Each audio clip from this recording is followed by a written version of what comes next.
Did I send you that document that's got like the description of YouTube? You have to enter.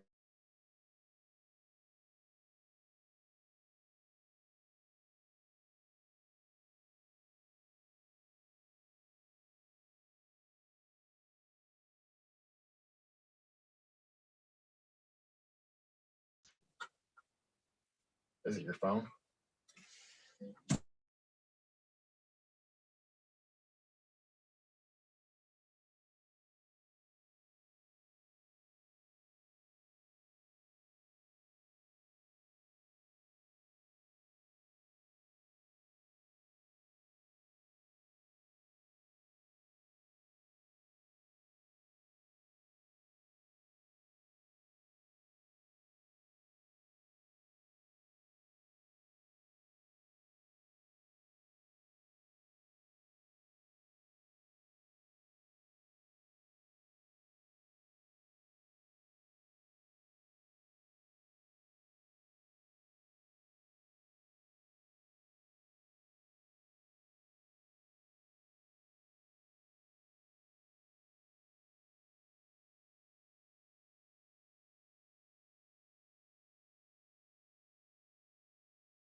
Good evening. Hey, everyone.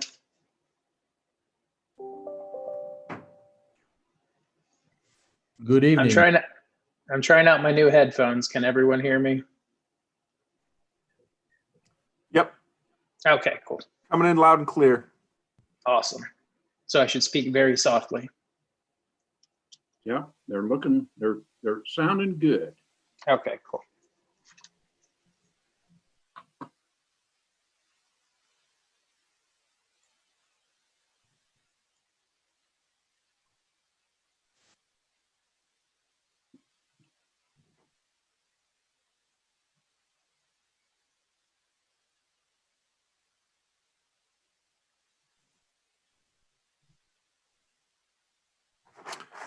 Mayor, Yes.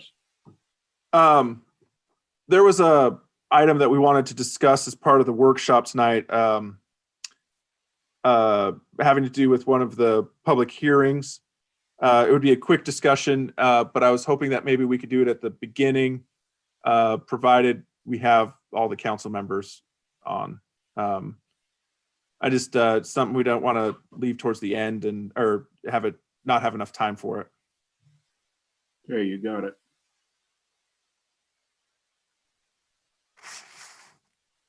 Is it on this amended agenda? No. Sorry, Matt. Quinn will not be there until about 6:30 or 6:45. All right, then never mind. We'll hold off until he gets on. Sorry about that. Nope, no problem. Okay, let's see.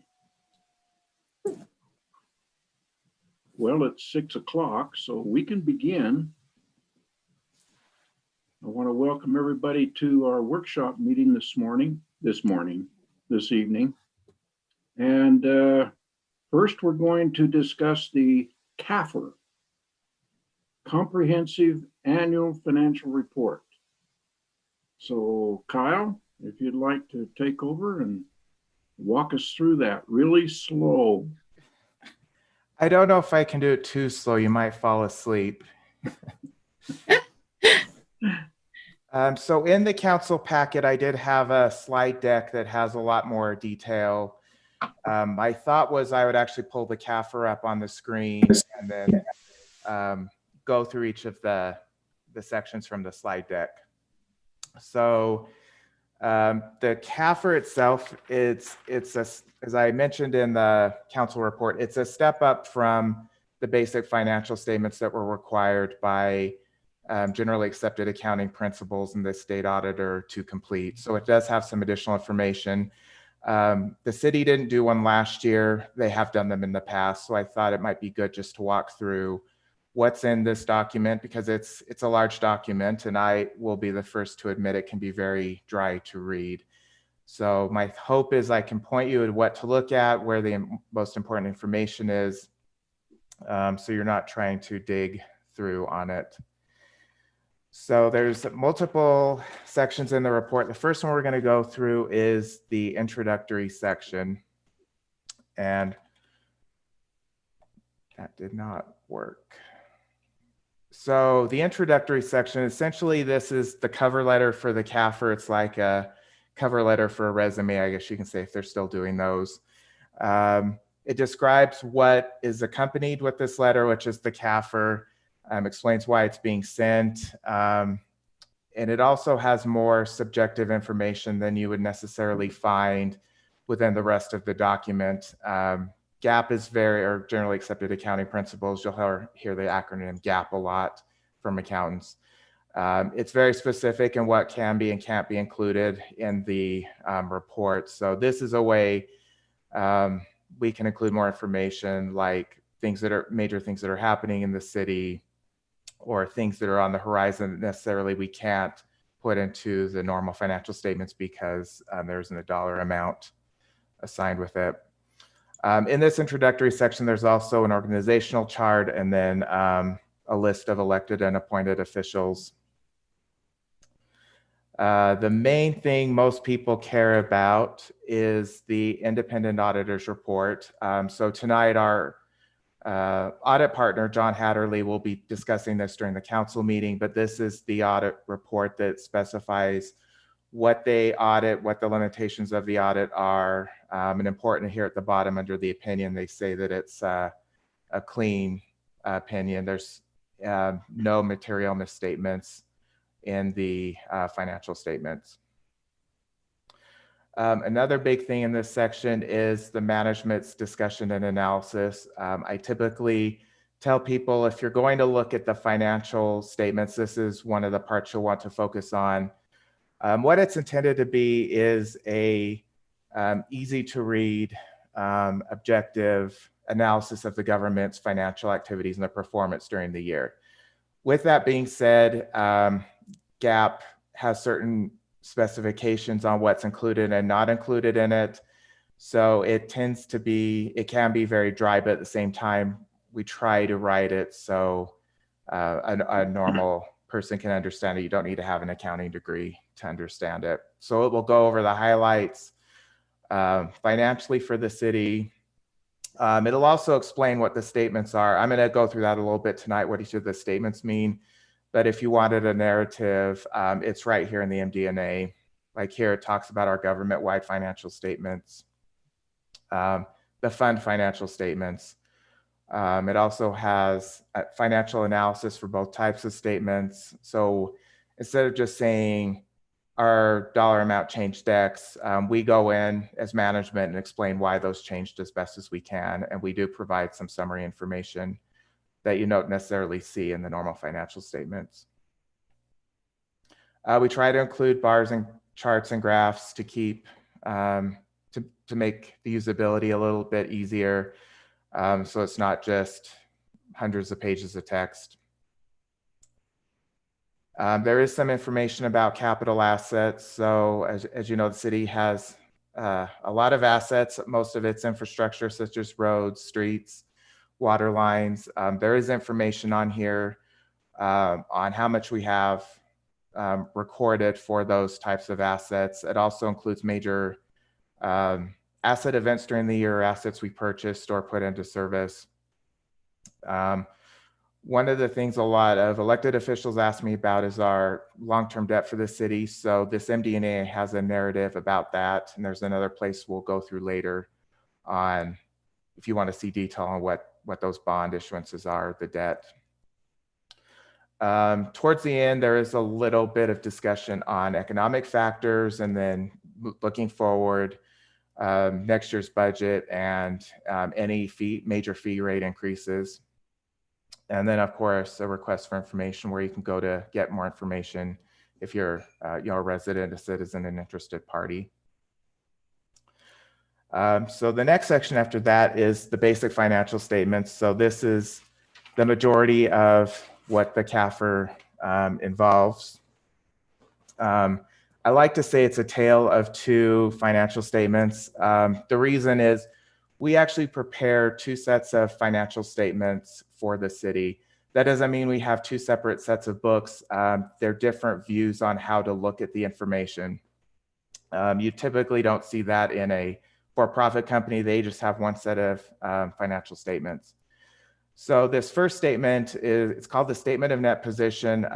Many of you, if you hear the term balance sheet, that's the for-profit accounting equivalent. So what this statement is intended to look at is it combines the city into one entity instead of each individual fund. It also has a long-term perspective, which normally is not a city's focus. The city's focus is usually on what short-term assets and liabilities, revenues, and expenses we have, so we know what resources we have available to provide services to our citizens. Back in 2000, the Accounting Standards Board thought to provide better information, they wanted us to start doing this statement also. So this is a long-term, it's on a type of accounting called accrual accounting, which means that we recognize a transaction regardless of when the cash is received.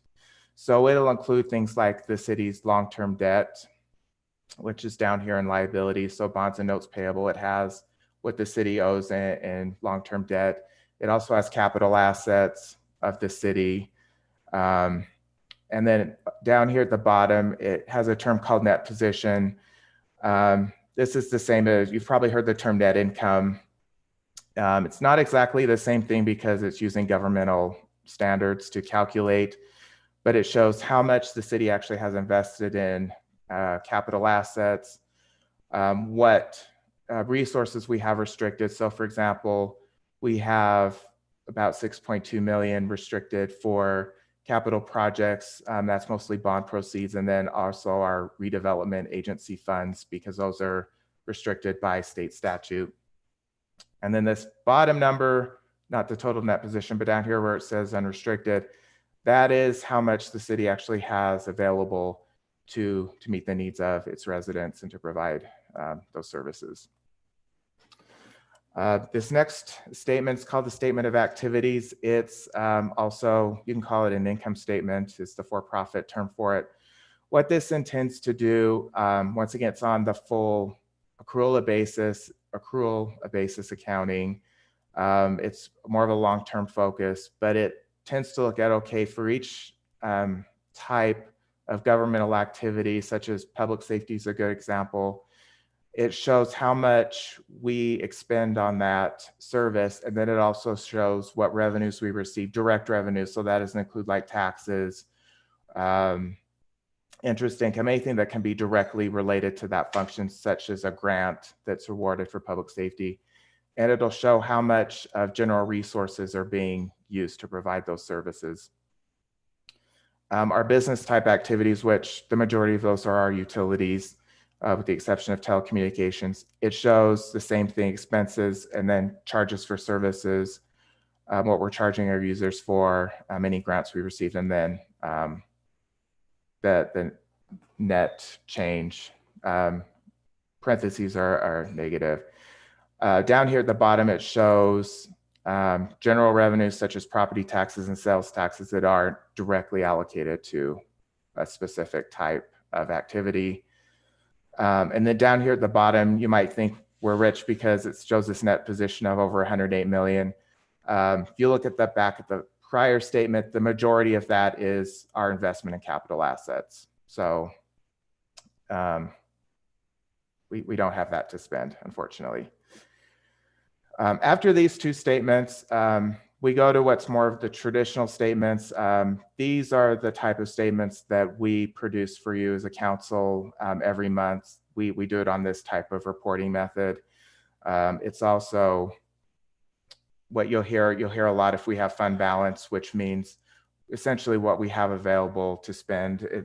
It can be also thought of as the city savings account.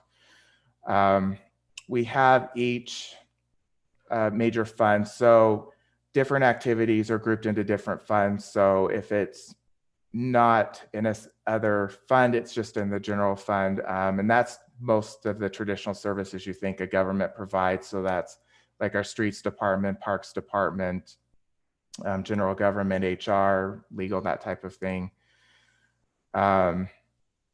It's also set up similar to that government-wide, but it's a narrower focus. So it's just looking at what we have available in the short term. So it's not going to include long-term debt. It's not going to include capital assets.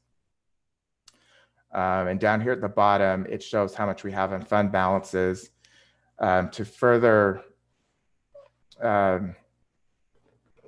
differentiate, we do split it out depending on how restricted those funds are. So for example, we have some funds, not much in the general fund, for example, but we have $224 in debt service funds. Those can only be used to service debt. We also we've allocated money in next year's budget that is set aside under an assignment. And this is unassigned is what we actually have available that's free, that's not pledged for something else for each of the funds. One thing we do, and I won't spend too much time on this, is we do a reconciliation between those fund statements that we just looked at and then those government-wide ones that were at the first. So you can see what those long-term things are that we had to adjust to get to that long-term perspective. So it's mainly capital assets, debt, our pension liability, and that type of thing. We do have the same thing for the revenue side. It's a long title, Statement of Revenues, Expenditures, and Changes in Fund Balances. You can also think of it as an income statement. So we show our revenues, as you can see in the general fund, taxes is the majority of our revenue, and where we actually spend those money, where spend those funds, and our debt service, our debt service payments. And down at the bottom, it will show you what fund balance changed in the year. And we're going to go through this a little bit when we talk about our financial performance for the year. But for example, in the general fund, we increased our fund balance about $625,000 and some change. And it shows our beginning fund balance and ending fund balance. And once again, it has a reconciliation from that fund balance income statement we just saw to that government-wide or that big picture long-term statement that we looked at before. We also have, I got ahead, I'm not going to go through these too much. So we had the income statement for each of the different funds. We do also do a budget versus actual comparison. So you can see we approved or you as a council approved a budget of this amount. For example, in taxes, it was 13.3 million. We actually received 13.5 million. And it shows the performance based off of the budget. And we do that for each of those funds. So you can see it for the redevelopment agency, the municipal building authority. And these are very similar. So these are for what we call proprietary funds. So these are funds that are run like a business, that the majority of the revenue comes from a charge for service. So the utility bill is a perfect example. On a utility bill, there's a water charge, a sewer charge, stormwater charge. This statement, we just focus on the larger funds, and then we lump some of the smaller ones into just one column. The reason they do that is, especially in a larger city, you might have 20 small funds, and not so it doesn't clutter the presentation, and you're seeing the major assets, liabilities, and so forth for these types of funds. We also have what are called internal service funds. So these are services that we provide within the city. So we don't provide the service to an outside organization. So we have a fleet fund that manages the city's fleet, and then an information technology fund, which provides information technology for the city. These are a little different, and when you've been through the budget process, you know I don't usually talk about fund balance because that's not the measurement focus. These funds have a long-term measurement focus. They're accounted for as if they were a separate business. So we have a number called net position, but as you'll notice, the same with that government-wide statement. Most of that is invested in capital assets. This unrestricted is the amount that we have available to spend to meet the needs of each fund. We also have a income. Basically, it's another long title, but it's basically an income statement for these types of funds.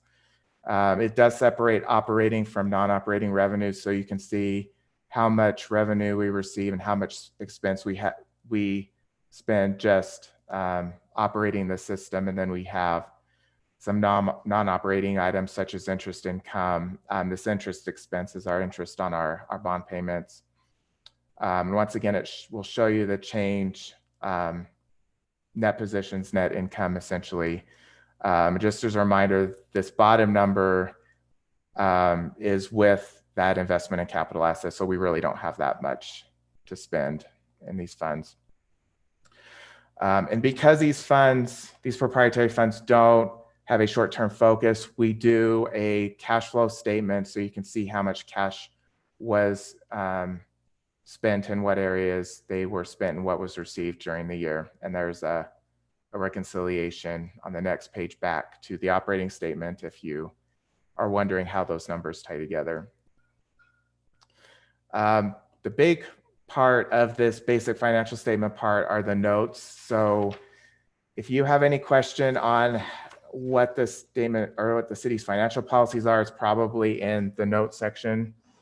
So I'm not going to go through every single note, but I did just want to highlight some of the frequently asked questions I get on this.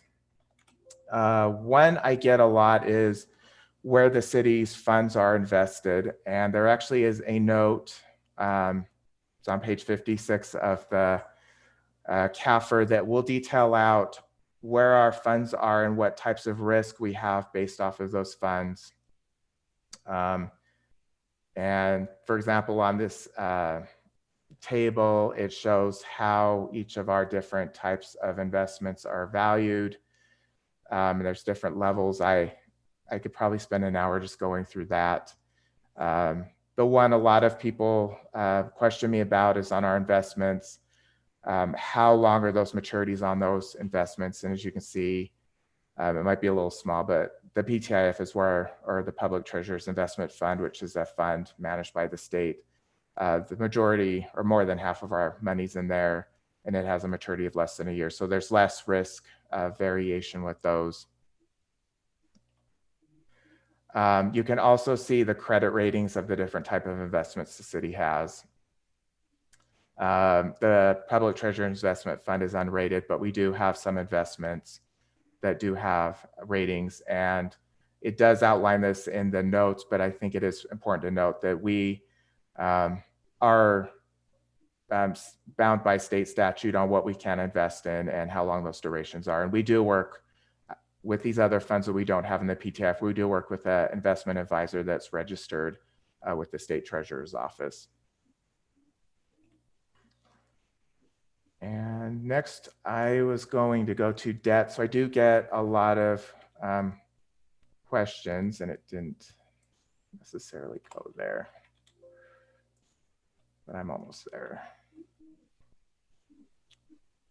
So I do get questions on what type of debt the city has and what types of pledges are being used for those debt. So page 69 starts the discussion on the different types of debt the city has. So the city did, prior to this fiscal year, have a general obligation bond for the police station that's been paid off. But the city does have a number of revenue bonds. And what that means is these bonds are backed by the security of a specific revenue source. So for example, the sales tax revenue bond, which was used to improve the city streets, is backed by our sales tax revenue.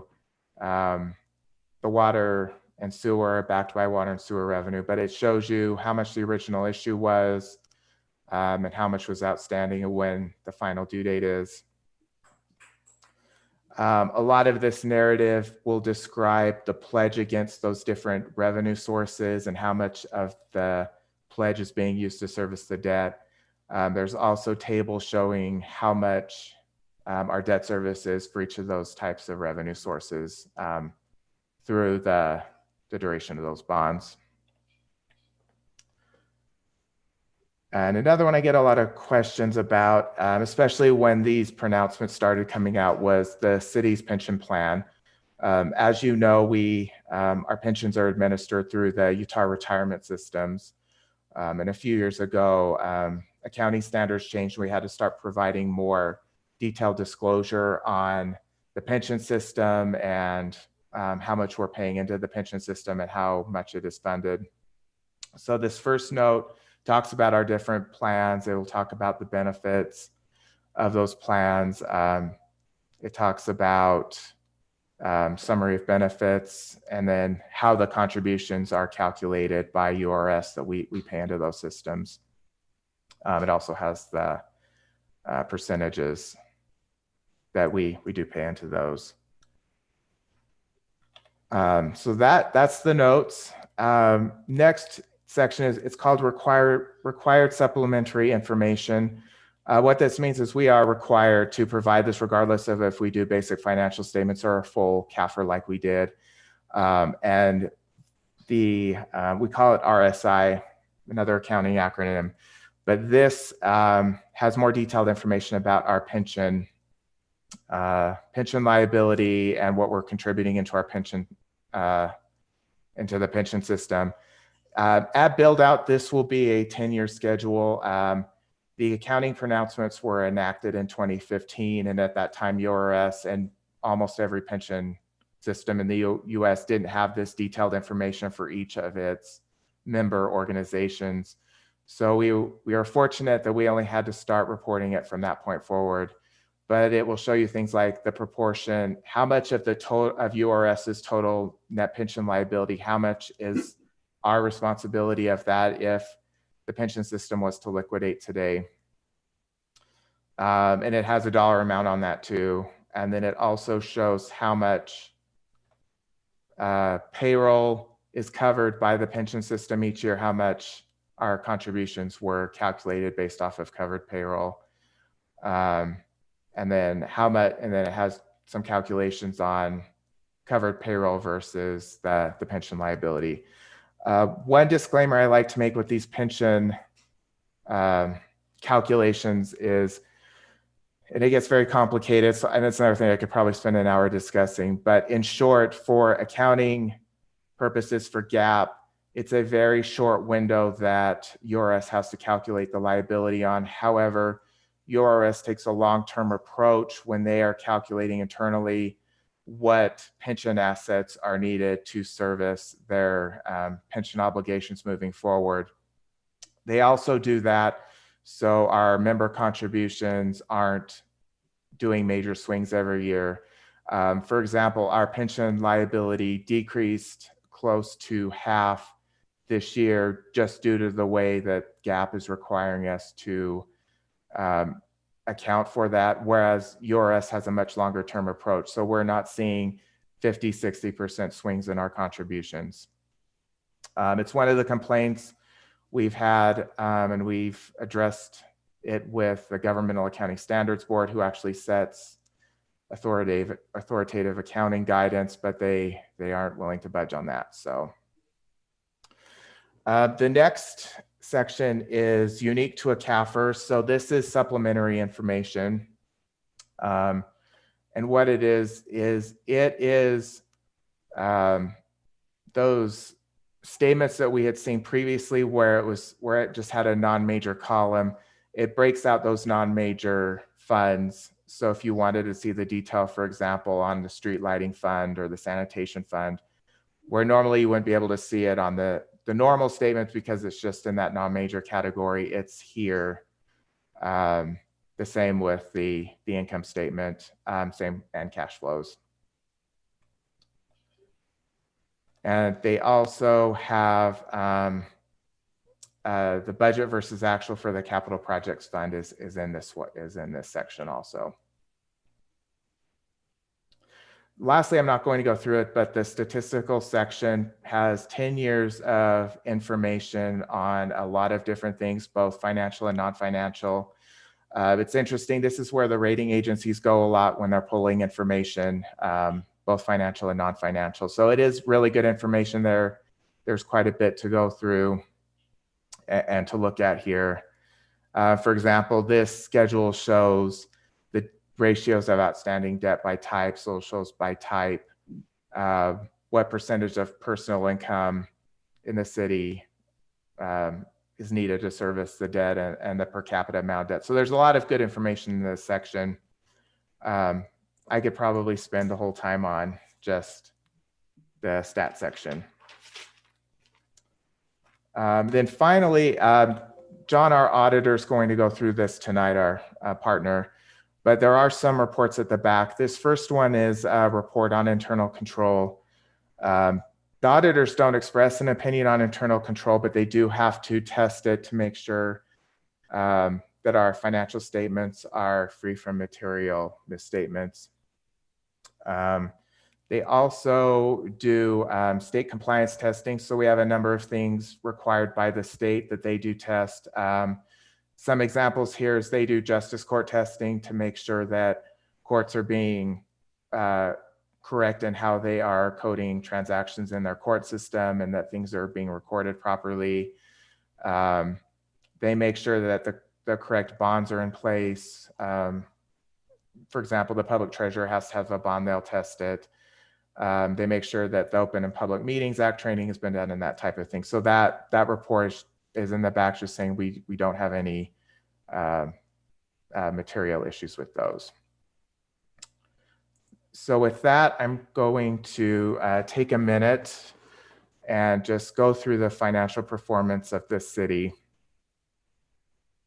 Of course, if there's any questions, feel free to ask. Oh, and I did that. Okay. So I'm going to quickly go through each fund and just at a brief level go through the performance. So this is fiscal year 2020. So this was July of 2019 to June 2020.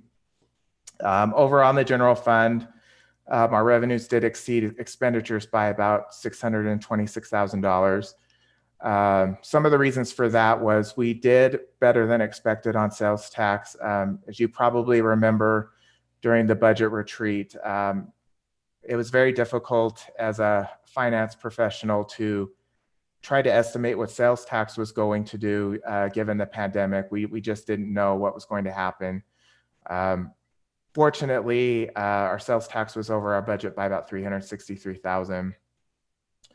Our building permits were under budget a little bit. I had discussions with community development quite a bit during the pandemic. One of the tricky things with building permits is you just don't know when the project's actually going to occur and the permits are going to get pulled. So some of the projects didn't occur in fiscal year 20 like we thought they were. So that was a little bit under budget. Road funds was another one that was very tricky to project because as you remember when at the first of the pandemic, when things were shut down, there were no cars on the road. So I was estimating we might see a 50 to 80% drop in our Class C road funds, which is our fuel tax funds. Fortunately, it was a little better than we were expecting. And fines and forfeitures were understandably under budget due to the constraints that the courts faced in terms of their operations. The surprising one, and I had mentioned this in a budget update, is our motor vehicle revenues have been decreasing. We ended up $71,000 under our budget. I am hopeful now that the DMV is resending those renewal cards back out. I'm hoping people will recognize and realize that their registration may have expired and go ahead and get their registration caught back up. So we should see our revenues bump back up for that. On the flip side, our expenditures were about $534,000 under budget. The largest of that was we had a number of information technology projects underway that weren't completed at year end, and we did roll those over in the first budget opening. And then the shutdown did delay projects and maintenance in some of the departments because they weren't able to complete those. What I did over here on this side is I did do a reconciliation of fund balance to show how much ending fund balance we have available. The guide the state auditor's office uses is a percentage of revenues to determine if we're in compliance or not. Just as a reminder, we are required by the state to at least have 5% of our revenues in fund balance, and you can go all the way up to 25%. Our adopted financial policies have a recommendation of 15%. There isn't a requirement for 15%, but that's the recommendation. So down here in this amount above below, I did put how much we were above that 15%, just as a guideline. In the RDA funds, our expenditures exceeded revenues by 18.1 million, which might seem shocking at first, but the reason for that was we had a bond refunding that occurred in a prior year. We received the refinancing funds the prior year. And the current year was when those bonds were actually refinanced. And we treat that as a revenue and an expense. So the revenue was in a prior year, the expense was in fiscal year 20. So that's what's caused that drop. Some highlights, so property tax did see a 14% increase in the RDA funds. And then I did put the redevelopment expenditures. So just of note, when you look at that redevelopment agency column in the CAFR, that is all of the RDAs, the RDA funds combined together. And it's important to note that there are restrictions on those funds. So that whole amount can't necessarily be spent for just one thing. In the capital projects fund, expenditures exceeded our revenues by about $4 million, which we were expecting because we had a number of projects that were being carried over from the prior year. One thing to note is we did end up receiving about $735,000 of what's called fourth quarter sales tax, and that's the sales tax increase that was dedicated towards transportation projects. In the water fund, they did have a decrease of available working capital by about $1.7 million. There's a few reasons for that. One is we had a number of bond projects that were completed during the prior year or fiscal year 20, including the Jordan Valley Pipeline Project, the meter swaps for those accounts. We did have an increase in water purchases. Just as a reminder, our contract with Sandy City for water did end in fiscal year 19. And one thing of note, with what we've appropriated in the next fiscal year, we are down to about 49 days of working capital. Our financial policy goal is 180 days. So as you probably saw on the agenda tonight, we do have a proposal for a contract to do a water rate study, and they will be looking at our long-term needs and these types of policies moving forward. The sewer fund also did have a decrease of their available working capital. The majority of that is because of bond projects that were ongoing, including the projects at South Valley Water, lift station pumps, and then the SCADA system. In the stormwater fund, there was a small increase in working capital. And then I just made a note, the use of fund balance in fiscal year 2021 is for capital projects. So overall, this fund is in fairly good shape, as you can see, in terms of meeting our financial policy of working capital. They're about 40 days behind. Some of the smaller funds, so the street lighting fund had an increase of about $26,000 in working capital. And that is mostly due to maintenance operating costs being under budget. And then in the sanitation fund, as you probably remember, we were projecting when we were doing the budget for fiscal year 21 that the fund balance would be completely extinguished. However, waste disposal and tipping fees did come in under budget about $70,000. So that fund does have about $28,000 available. I mean, not a huge amount, but at least it's not zero or negative. So there is some funds available in that fund. And then just finally, the internal service funds. I don't necessarily spend a lot of time on these. Just as a reminder, and maybe for anyone that's listening, these are intended to help cover long-term capital needs of the city. So for example, the fleet service fund is trying to make sure that we have funds available when it's time to replace vehicles in the city's fleet, that we have those funds available. So each year, departments are charged user fees based off of the vehicles they have in their department and when the replacement schedule is for those. In fiscal year 2021, we did defer those contributions due to the uncertainty of the pandemic and what it would do to our revenues. So that is one thing to consider is if we're not able to restore that this year, we would have larger contributions moving forward to catch up. And then information technology, it's the same thing. We do try to fund our computer replacements and our larger technology replacements by charging each departments who use those services a user charge. So when it's time to replace those assets, we have the funds available to do so. So that's my quick rundown. So if there's any questions, I'd be happy to answer those. Questions for Kyle?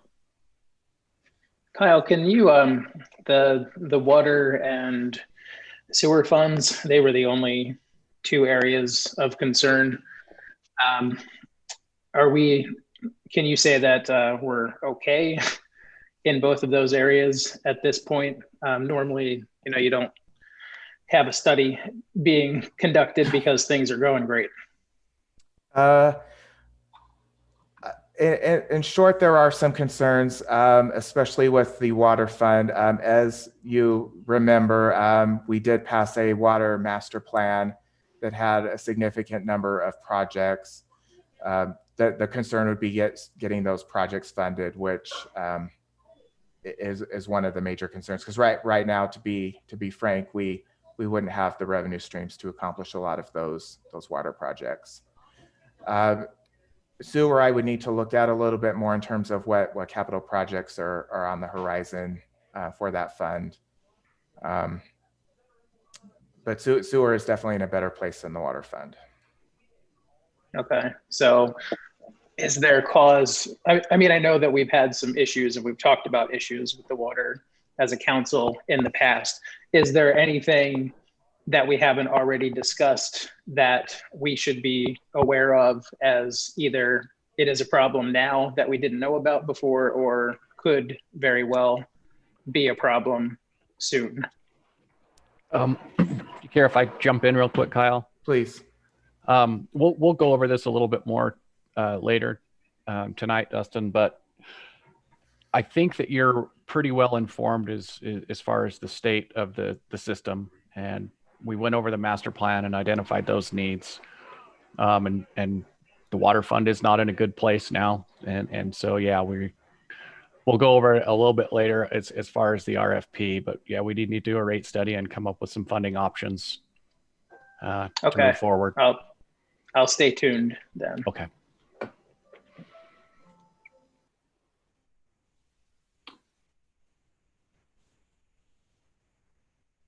All right. Thank you, Kyle. Yeah, thank you.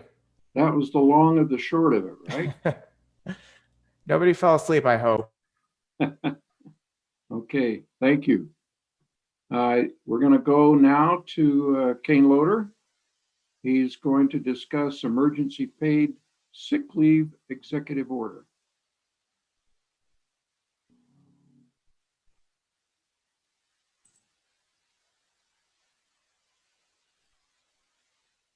Mayor, I think I'll take that for Kane, right, Matt? Yeah, that'll work. I mean, yeah, why don't you cover it? Okay. We have been talking about the COVID, and as many of you know, the emergency paid sick leave and the FFCRA, the family leave, has ended as of December 31st. Many cities, most of the cities, have decided to extend the emergency paid sick leave. And we, of course, want to make sure that the employees continue to be cautious and to try to prevent the COVID from bringing that to work. So we, too, I've just sent out the executive order that's proposed. I sent that to your email. And that is the only thing that has changed in that. As you can see, the highlighted part is we've got a few people that have used the 80 hours. Those are the people that cannot work from home. So we have are trying to come up with a way of still providing that emergency paid sick leave. So we thought about adding another 40 hours to that 80 hours. And this is until the 1st of April, and then it will be reevaluated based on when the vaccine is available. So that would Dolores, could you that. Yes, share your screen on that? sure. Absolutely. Maybe. If I can figure out how. Share screen. That's really hard. Nope. Here we go. Okay, can everybody see You got it. that? Okay. All right. So this area here that's highlighted, everything else has remained the same. As you can see, it will be the first executive order of 2021, January 5th today. Everything stays the same as it was in the previous executive order to try to prevent the spread of the virus. This emergency paid sick leave will remain in place. So that will remain in place for the employees to be able to use if they are quarantined, if they have a family relative that's got COVID, if they have symptoms, if they're caring for someone who does have it, and that helps them to work their way through this pandemic.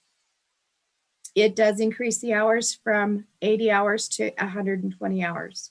And again, that's only to be used until April 1st. If they've already used 80 hours, they only have another 40 hours. So it's 120 hours total.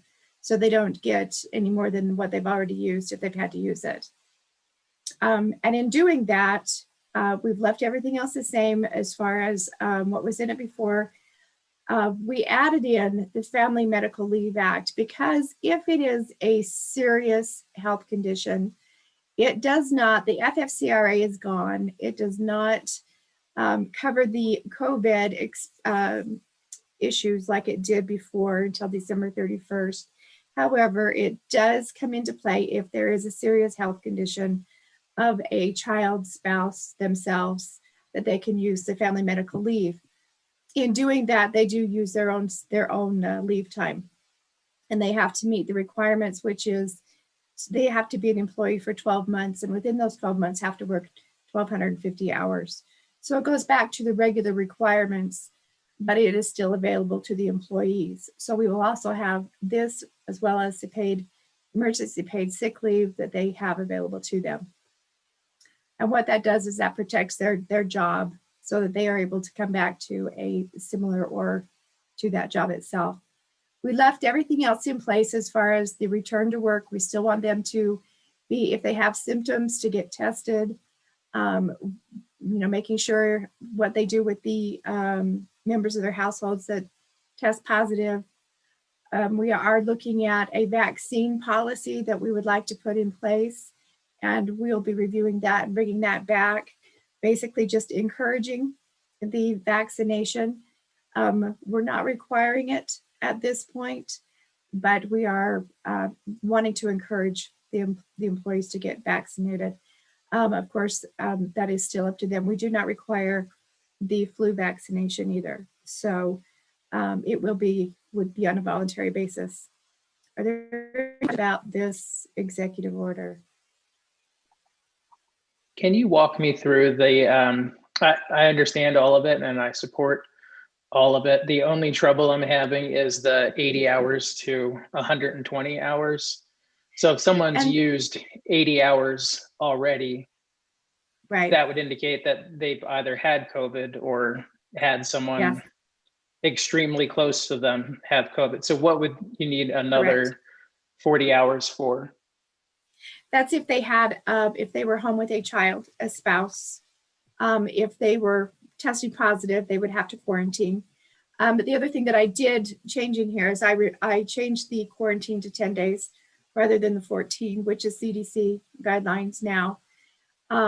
So they don't have to be off for the 14 days. They can be off for the 10 days. And if they don't have symptoms, then they're eligible to come back to work. So the up to 120 hours would be for anybody that if either they have had it or they have been with somebody, around somebody, caring for somebody who has had it. Maybe they haven't themselves had it and they still might get it. So Rory? just it allows a little bit more flexibility, but does not add, I mean, they can't go over that. And after that, they'd have to use their sick leave. And we're doing that until April 1st, just to see where the vaccine is. So Dustin, I can kind of give you an example without using names, but we had an employee whose children tested positive, Yes. but they did not. And so they quarantined at home, obviously, until everyone was symptom free, but they still may contract it in the future. So I think that's Correct. kind of the point. That's probably where it derives from, is from Public Works. So, But I think if that's the case, though, so if it's, you know, a person who hasn't had it but has already used 2 weeks of vacation, now they're only going to get to use 40 hours, which is 1 week, if they were to get it themselves. So then they would have to I use don't know. their Yeah, I feel like it's very, very generous of us to do that, which is not necessarily a bad thing, but I did just kind of wonder what the reasoning was. So I guess Glenn's point makes sense. That was exactly the reason why. And honestly, we've got a report as to how many employees have used the 80 hours. And there's only 4. One that's close used 78.5. But most of them, they're off in Public Works. They're all the ones that cannot work from home. I'm of Okay. yeah, sorry. Go ahead. Sorry, I thought you were Go done, ahead. Dustin. I'm of the opinion if someone tests positive for COVID, they should be able to stay home for the required timeline and get full pay. So if that's that might be more than 40 hours. I don't know. I don't think it's that generous if they haven't, because if you have a family of 5 and you've had a couple people, but if the actual individual has COVID, you know, the last thing I want is for them to think I have to pay my bill and I have a cough and I don't come in, I don't tell anyone. Exactly. That's what we don't want either. We don't want them coming to sick because they're afraid they're not going to be able to get paid. I wonder if we should increase it then to 160 hours, and with an asterisk being the extra 80 hours would be for a positive COVID diagnosis. So in other words, that employee who quarantined at home, which, you know, actually wasn't really the greatest idea to quarantine at home with people who are positive with COVID, but I know that that's the reality many people face. If that person were to get COVID, I don't think they should be penalized for having to have stayed home with family members who had it for 80 hours. And they should, if someone's in that situation and has a positive test, they should, in my opinion, be entitled to full pay, as long as the CDC guidelines are 10 days with another negative test, or 14 days with no testing. Right. So, I mean, I think we could do that.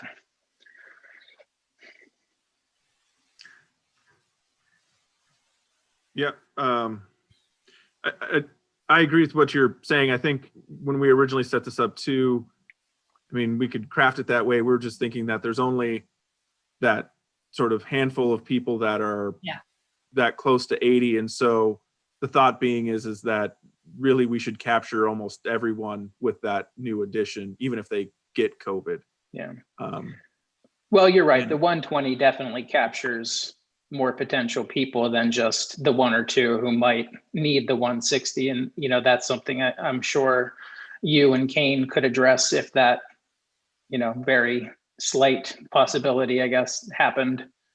The other, this is Kane, a couple of the other factors is the fact that some of the cities were looking at extending for 6 months. We wanted to go the 3 month or the 90-day period to kind of see what's going to happen with the vaccine.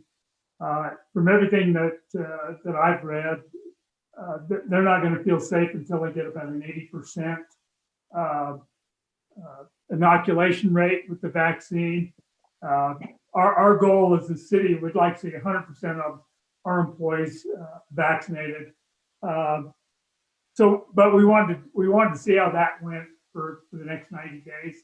And then we, could always extend it again.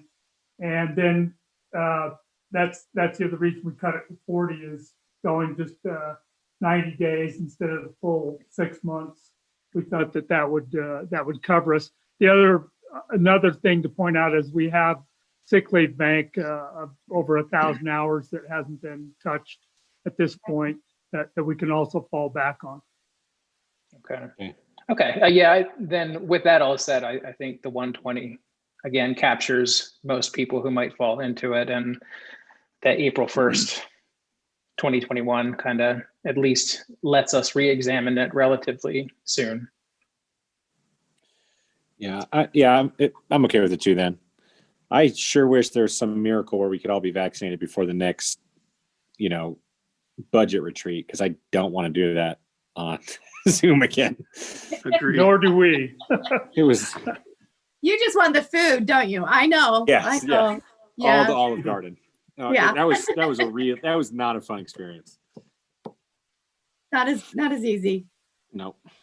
Yeah. So are you okay with under the mayor's signature to send this out to the employees tomorrow? I am. Yep. Okay. Yeah, I am. I'm good with it. Thank you. All right. Thank you. I see Quinn's online, so do you want to take care of that other item? Yeah. So I'm good with what the emergency order as well. So, all right, what's the other thing? Thanks, Quinn. I can figure out how to not share my screen anymore. Can you still see it? Yeah, Oh. you're visible. So while she's working on that, Lisa. I wanted to discuss with you guys tonight during our public hearing, item 7A, regarding a rezone and redevelopment, and development agreement for the Midville Mills project on 300 East, 800 South. In the packet, we had originally recommended approval of that. We are now going to recommend, when that item comes up, that we table the public hearing and the action items associated with that. Part of that is we've been made aware of some potential dispute on some of the property rights within the affected area. And we wanted to ask we think it'd be a good idea for the applicant to take a period of time to try to address those disputes with the affected parties. Because the action items could be impacted by the results of that, we thought that the tabling would be warranted. We just wanted to give you a heads up as part of this discussion that we would be doing that because it would require a motion to do that. We'll also discuss this item at the time where the public hearing would have been held. But if you do table it, we would retain all the comments that are provided and return those to you when the item would return. It's not required that you table it. That's just a recommendation. Lisa, do you have anything else you'd like to add with regards to that? No, we can talk about it more at the public hearing time. Is this a thing? I know this happened already before. Can we not read all of the public comments and then table it? Yes. I guess that's a discussion amongst council members, because we did enter into the public hearing last time saying that we did want to hear all of this stuff, and then it went to table anyway. So yes, you can discuss it. The council can decide to table both the public hearing and the action items.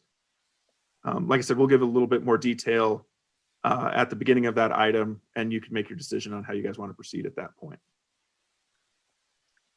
well, then, fellow council members, if we can start thinking about whether we want to do that, because I know it was a little contentious the last time, and then we got to a point where we tabled it anyway, and it seemed like, in my opinion, to be frank, a waste of time.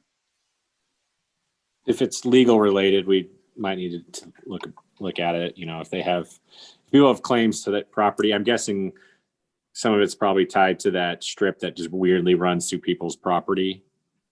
And I'm guessing that's part of their open space. So if they lose that, it could cause all sorts of issues. I'm guessing Lisa will talk about that. But yeah, we can go from there. Lisa and Matt, this is Quinn. I think I was the one that raised this, so sorry if we caused a problem here, but have we notified the applicant that this is an issue and kind of let him know that we need him to address this legal issue? There has been communication with him today. I know that because I've seen a response email. And I'm not sure on the full extent of what that communication was. Alex, were you the one who reached out to him? Yes, I did. I talked to him about it, and there's been some emails going back and forth between him and some of the other neighbors about it as well. So he is aware. I talked to him as recently as 6 o'clock this evening about it. So okay. He at least knows what's going on tonight, or what this recommendation is tonight, and we can talk about it more later on if you'd like. Yeah, let's. Sorry, like I said, because I didn't want to take you guys off guard, I wanted to mention that, but I don't want to get too much into the discussion of the item at this time before we get to the actual item on the agenda. And so we can cover some of the, like I said, some of those details on how to proceed, and perhaps also recover some of the communications on it as well. If we can also, I know Mr. Nash has, to say nicely, interjected into conversations that we were having as a council before, necessarily called upon, especially during our virtual meetings, not necessarily in person at the lectern. But maybe we can encourage him to let us speak our piece about the item, and then I guess potentially vote to table it before, because I feel like if he starts talking about his perspective, then we kind of have to invite the other half of the perspective as well, if there is a dissenting perspective. So if there's any way, Alex, I guess if you are communicating with him some way, text message, email, just let him know that we will call upon him if and when we want discussion on that item. This might be a question better for Lisa, but if we don't open the public hearing, we may not need to call him in at all, but it'd be good if you want to talk to him to have him available. I'll give him a heads up about that here in just a moment, so he is forewarned. Thank you.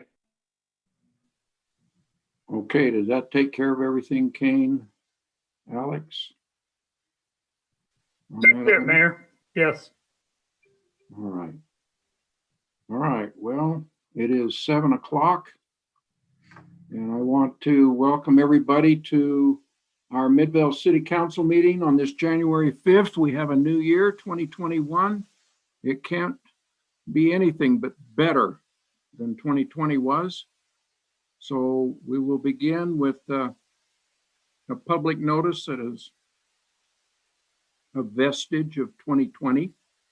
This is an electronic meeting. This meeting will be without a physical location pursuant to Utah Code 52-4-207 as amended by House Bill 5002.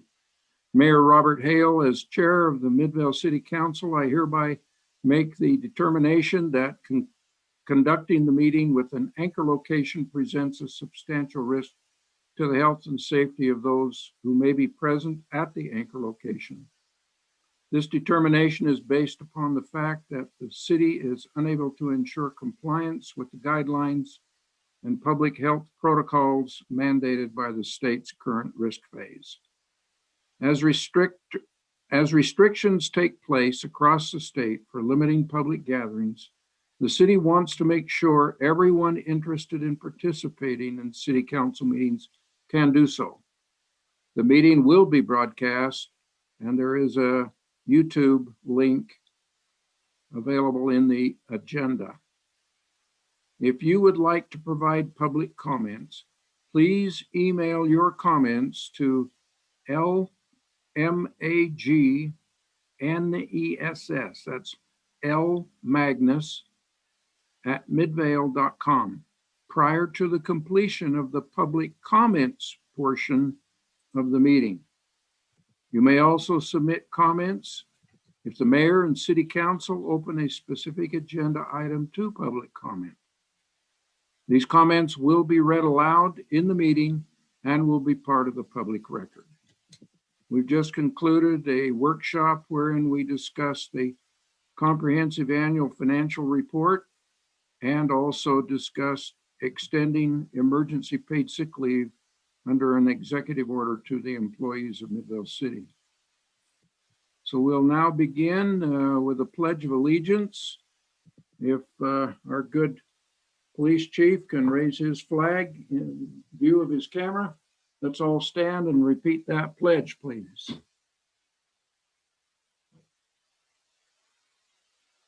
I pledge allegiance to the flag of the United States of America and to the republic for which it stands, one nation, under God, indivisible, with liberty and justice for all. Thank you.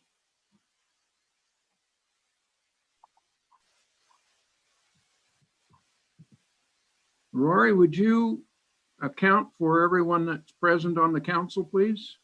Yes. Councilmember Robinson, Here. Gettle, Here. Brown, Here. Sperry, Here. and Glover. Here. Thank you. We'll now have our emergency services reports. First of all, Unified Police. So Chief Thomas, would you begin, and then we'll have Chief Larson follow you. Absolutely. Thank you, Mayor and Council. Happy New Year, and I too look forward to 2021 and what it brings us. My comments tonight will be in bullet format, just as out of respect for time for the council and the work they have ahead of them on the agenda. First of all, I'd like to give you a COVID update with our staffing. At our last council, I gave some updates where we had a significant amount of our detectives and some patrol that were either quarantined due to COVID exposure or sickness. And at this point, and I think it'll probably be temporary, we are 100% staffed and back up and running. So we are using the appropriate precautions and as well as the UPD safety protocol for exposures. It's very similar to what was discussed earlier with Midvale City and the employees. I'd like to make a comment on the winter parking and as well as the warnings. To date, we have issued 0 warnings because we haven't had an inch of snow detected, at least from my officers. And even talking to Andrea, I think there was one Saturday where we may have almost got there, but it didn't happen. And I think that's probably good for Glenn's salt budget and probably some plow budget.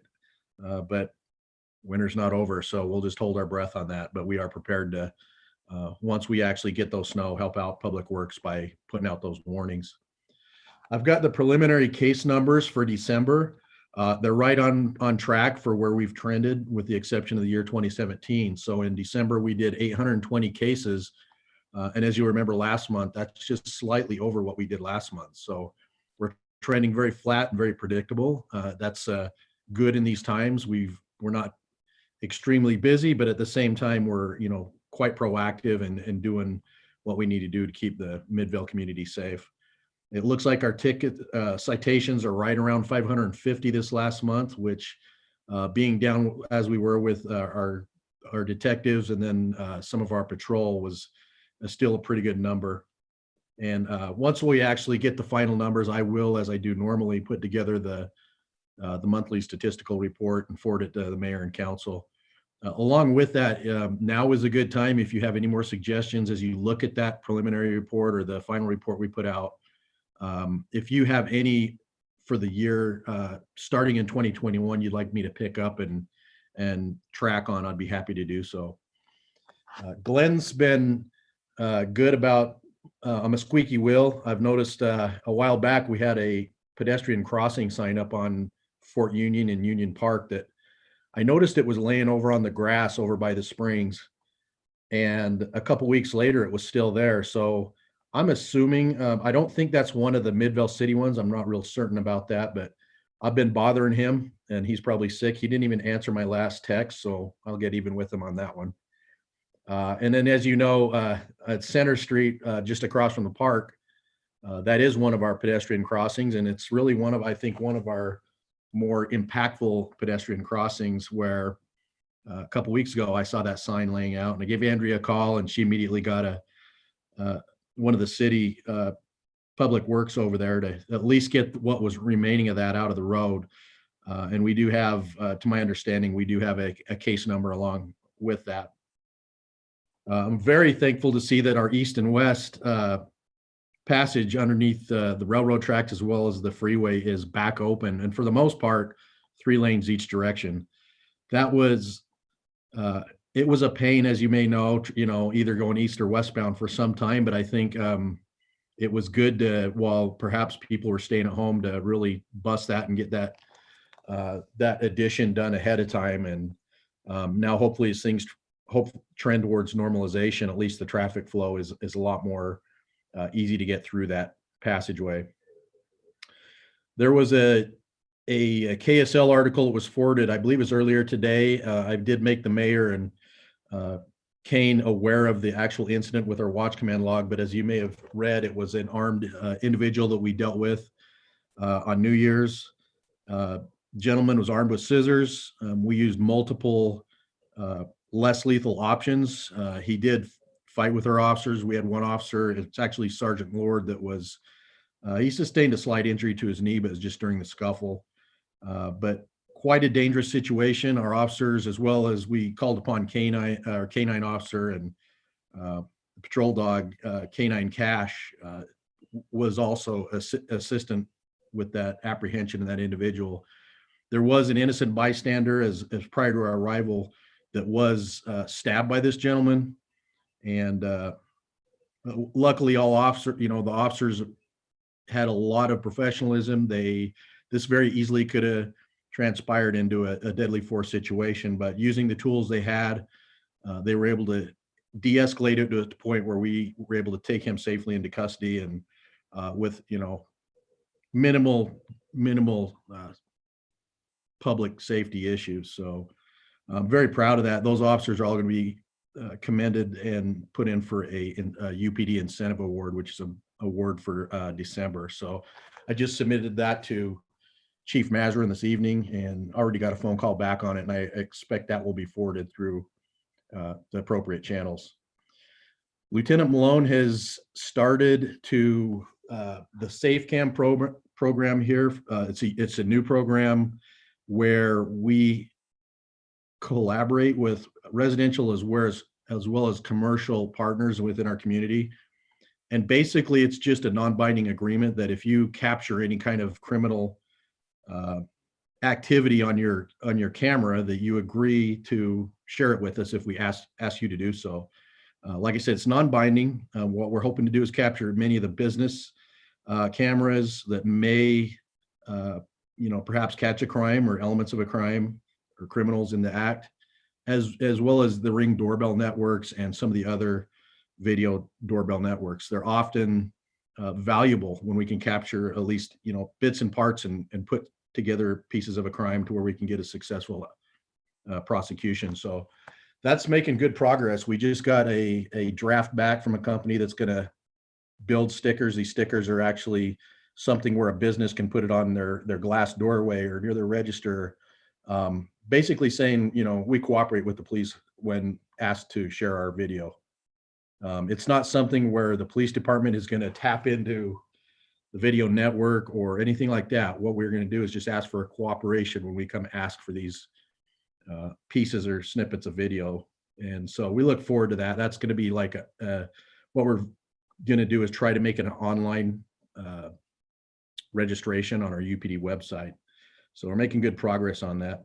I don't want to really talk too much more about the UPD board meeting. I think the mayor will probably hit on that, but I want to thank the mayor as well as those on the UPD board that there was a healthcare rebate that came back due to the employees being conservative with their healthcare, and perhaps it may have something to do with the COVID. But there's a significant amount of money that was saved towards UPD. The initial proposal was to give each employee a $500, in essence, a rebate check because they didn't use that healthcare benefit. And what the UPD board did is ask that the entire amount, which upped the actual rebate to the employees, and it is a taxable benefit, but it upped it to around $640 rebate per employee. And that's significant, especially this time of year and with some of the challenges we are seeing financially. So I appreciate that. And on the future, as far as UPD meetings, on the 12th, they are going to have the benefits and labor meeting that will be a Zoom meeting. And I would, if any of the council would like to get that, I'm sure I can arrange to have the Zoom invite sent to you so you can observe that. Those are my comments for this evening. I will be glad to answer any questions, and as well as when the council makes their reports, I'll be online to answer any further. Thank you. Thank you, Chief. Appreciate that good report. Chief Larson, welcome. You made it through New Year's. No fires. Yes. Monday morning, I told my staff, gee, it's been a whole year since I've been here. Anyway. Yeah, right. It's good to be with you, Mr. Mayor. Happy New Year to everyone. I truly hope that your Christmas and New Year's were restful, as mine was. As challenging as 2020 was, it was really good to pause and reflect and refresh and get ready for this coming year. So I hope it was restful for everyone else as well. I just have a few really quick things to share. Your station 126, the new recruit that was there undergoing some training has been rotated on to a new assignment. This is typical for new recruits to help them get a broad range of training on the different pieces of equipment at the different stations in different cities, to help them be a lot more well-rounded to serve the communities in the best way possible.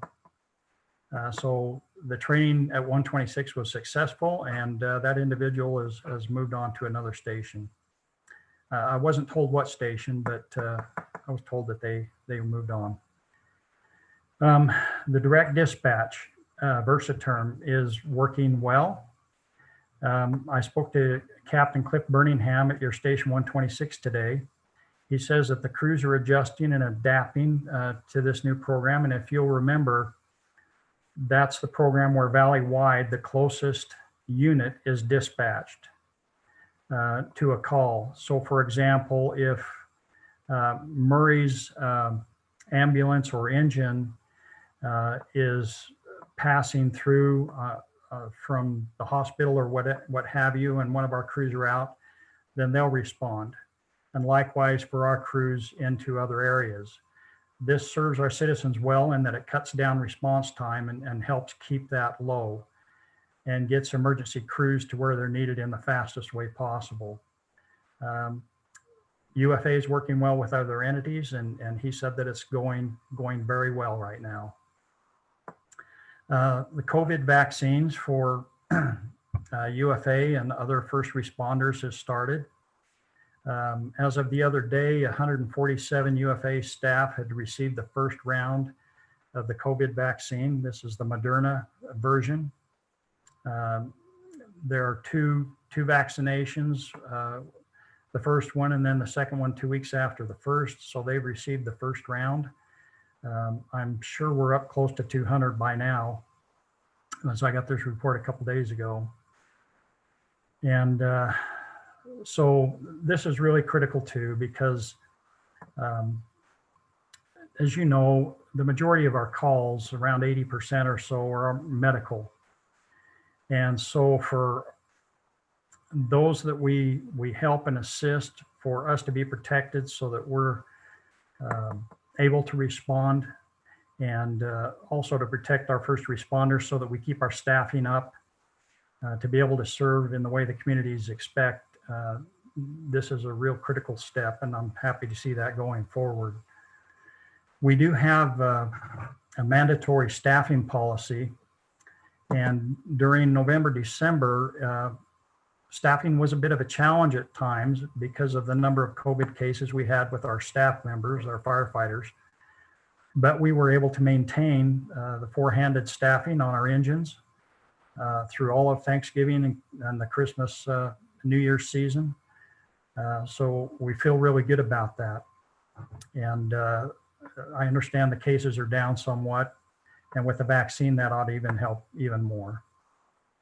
I do want to mention our inspection program. Fire prevention is often an overlooked portion of the fire department service to our communities. We want to ensure that our citizens have confidence when they enter a public space, where they work, where they play, that they'll be safe. And fire prevention plays a great role in that, in keeping buildings fire safe and other hazards. And so we're implementing a digital inspection program. We're trying to go 100% paperless. And we're utilizing a program called Survey 123. My staff will start testing this tomorrow. This is going to be a wonderful tool, especially not only to help us be more efficient and keep better track of the life safety issues in the businesses, but also for data gathering and community risk reduction analysis later on. We can look at what some of the most common hazards are, where they are, and really kind of zero in on those targets from that point forward.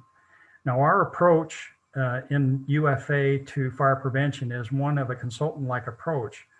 It's educational. We try really hard to go in to businesses and explain what the hazards are and how it can keep their business safe and how it can benefit them, and really do a team approach rather than a heavy hand or a heavy badge.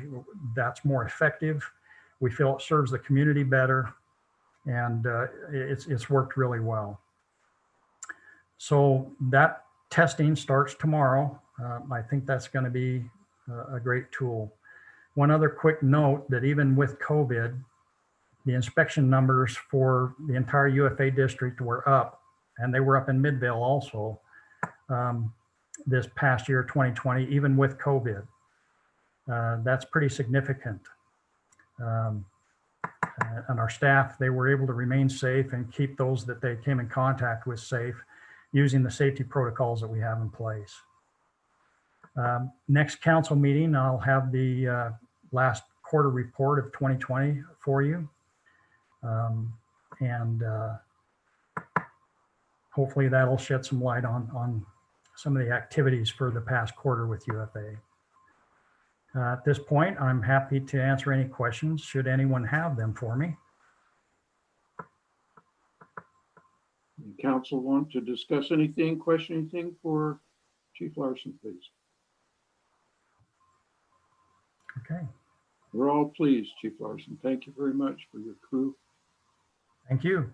I understand Station 125 is in the design phase. And, yes.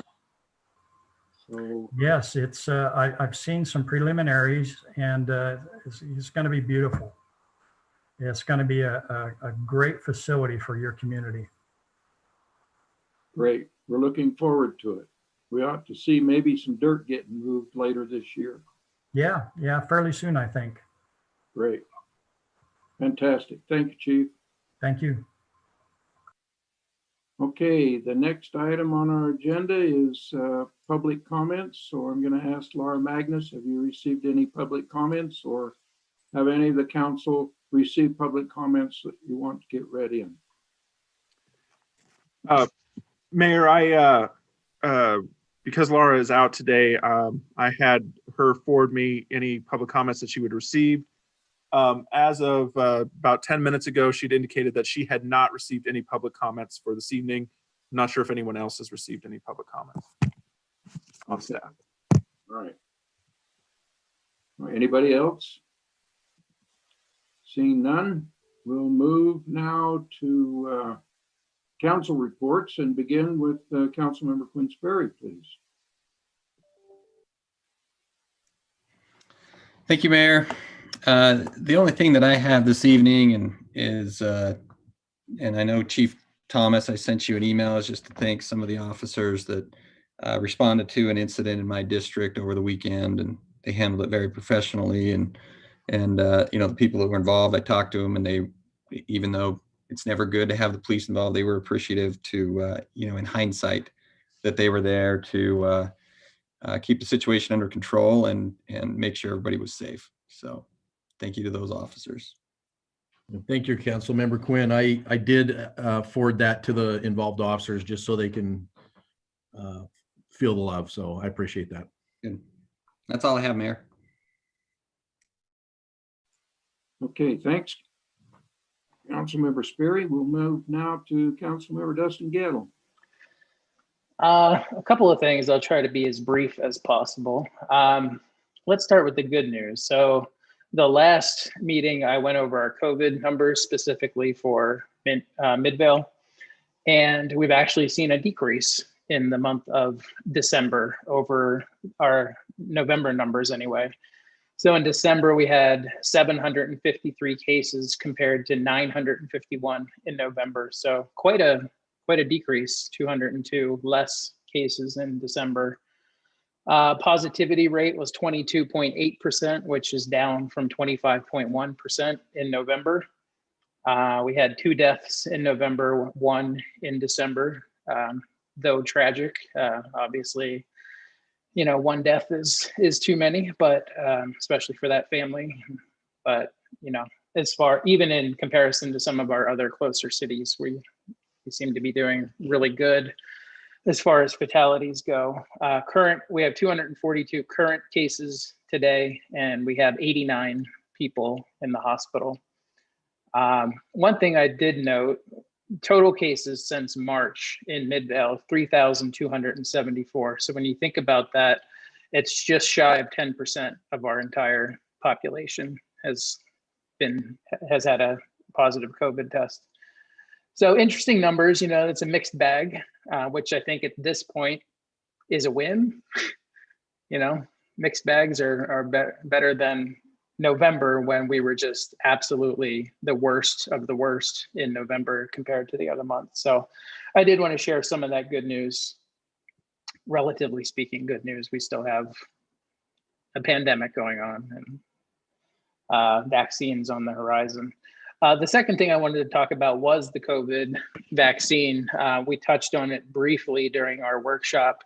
Rory mentioned encouraging employees to get the vaccination. And I think that that's a conversation that we need to have more in depth as a council and as a staff, because, you're right, we don't require the flu vaccine, but there isn't a 1 to 5% chance of death with spreading the flu. So, it's a very tough conversation to have requiring anyone to get a vaccine.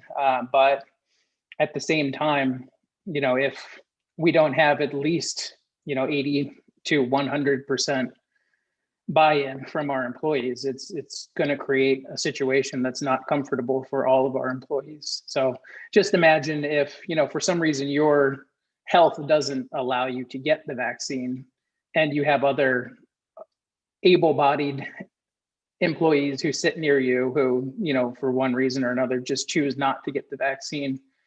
You're at risk as that employee. So that employee's got 2 decisions: 1, ask to work from home permanently, or 2, get another job somewhere else where, and we're not the only city that's going to be discussing this. I'm not that smart, so I can't be the only one who's who's thought of this. So I would like to discuss that more than just an executive order saying this is what we're doing or this is what we're not doing. I think we need to have a broader discussion about our plan of action when COVID vaccines become readily available to employees. As basically, unless you're a first line worker, you're not getting the vaccine yet.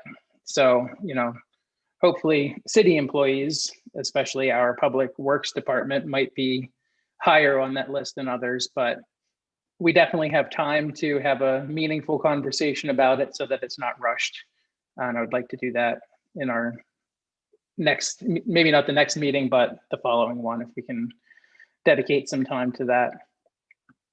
The third thing regarding the stabbing in the motel hotel corridor, Chief Thomas informed me today that it's technically not in my district, but it's a block or two from the other motels that we've had significant issues with. I would say, I've actually driven over to the in-town suites and gone right inside because I'm bored and I don't have much else to do. So I do things like that. And, it's not great, but it's not anywhere near as bad as Motel 6 or even, I forget the name of that other one, Quality Inn something, or Discovery Inn. So, I mean, it's maybe one of the better ones, but still not great. So it just always leads me back to the discussion that I've had a few times. We spend a lot of money, a lot of resources, a lot of police bodies in there.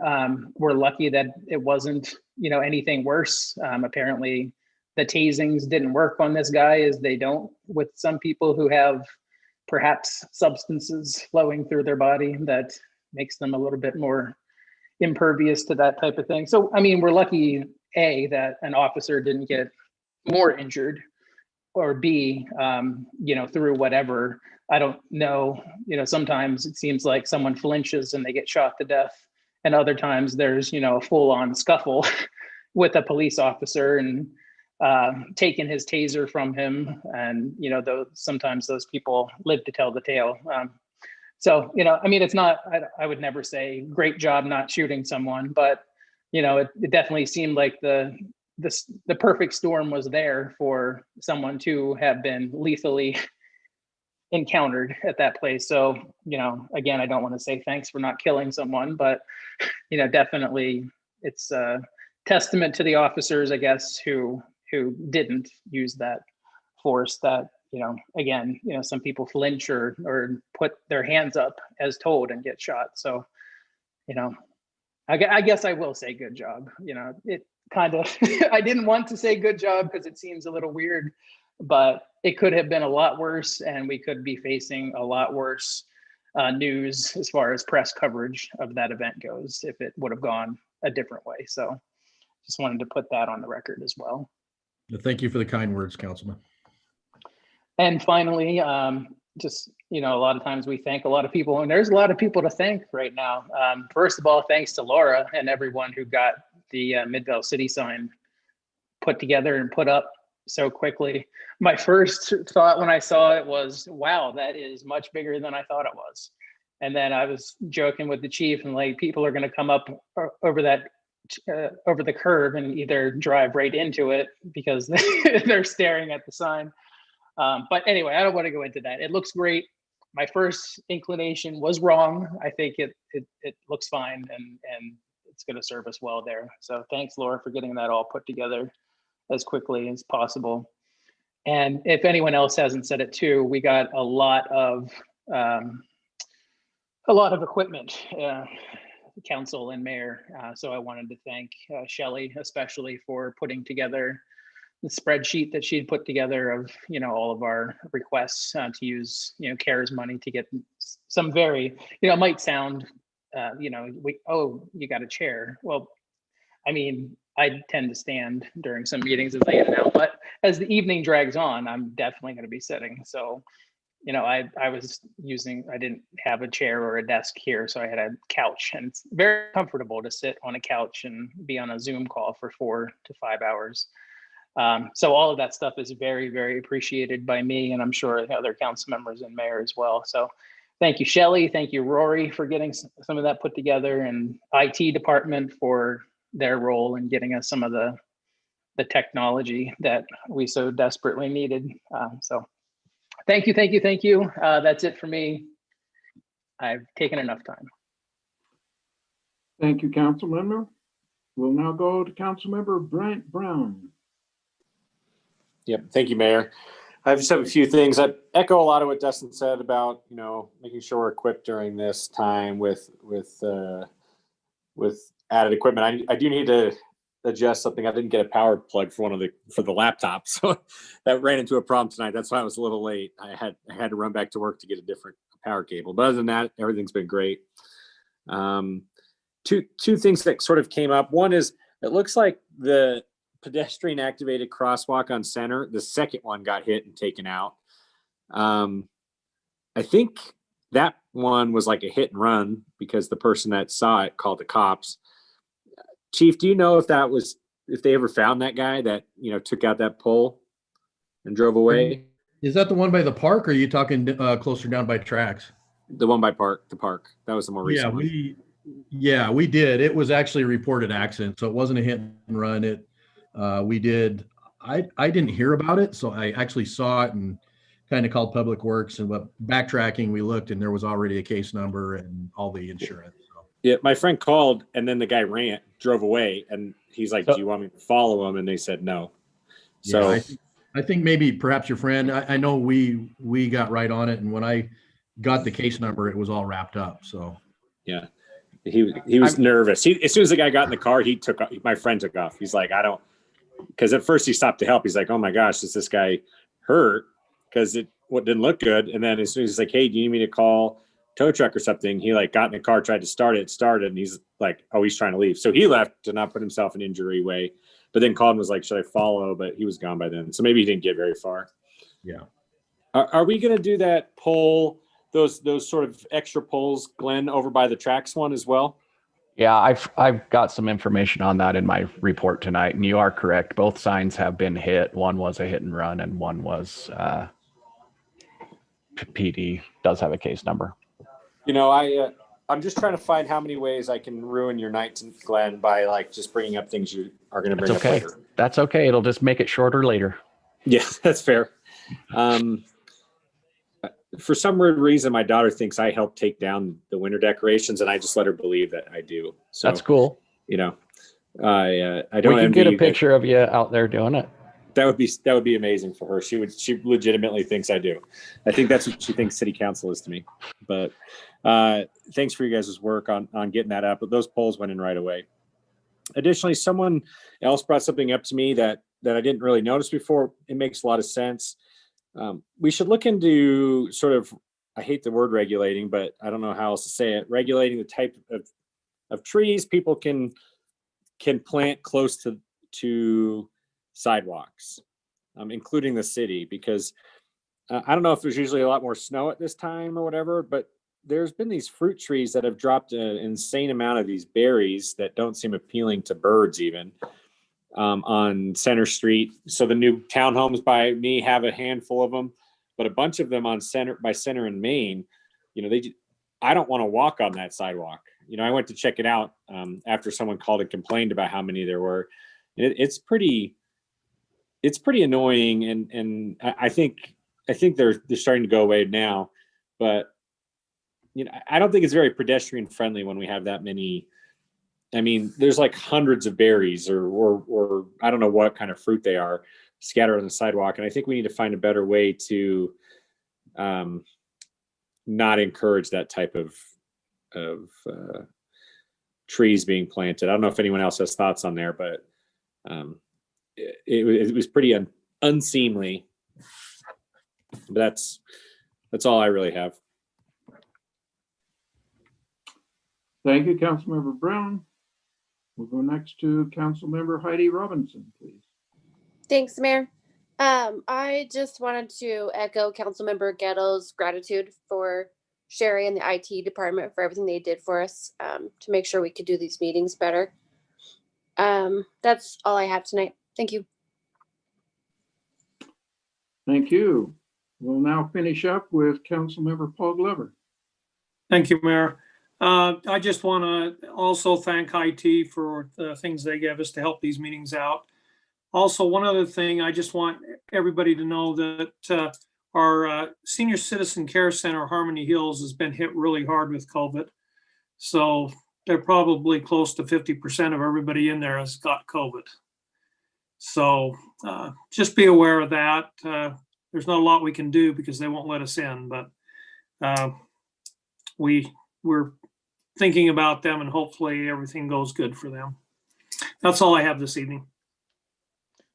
Paul, is there anything we can do, like, I don't know, write letters to we've been doing letters and that kind of stuff, but yeah, that'd be great if anybody would like to get letters to any of them down there. That'd be really nice.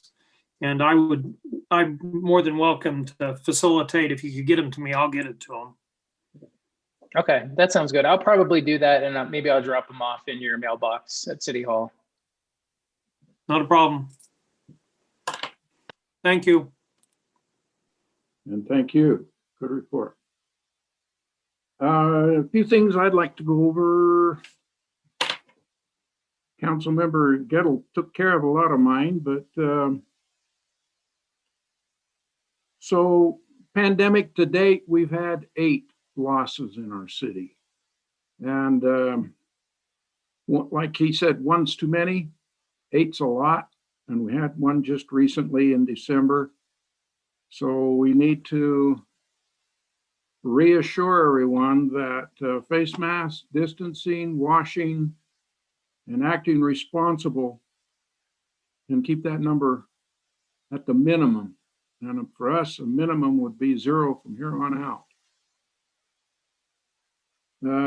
I kind of looked at the graphs that come out from the county health department, and we had the peak at 23rd of November, right at Thanksgiving time. And if we go across that peak to where we're about the same level before the peak as now, we're equivalent to about the end of October, from Halloween to the 4th of November.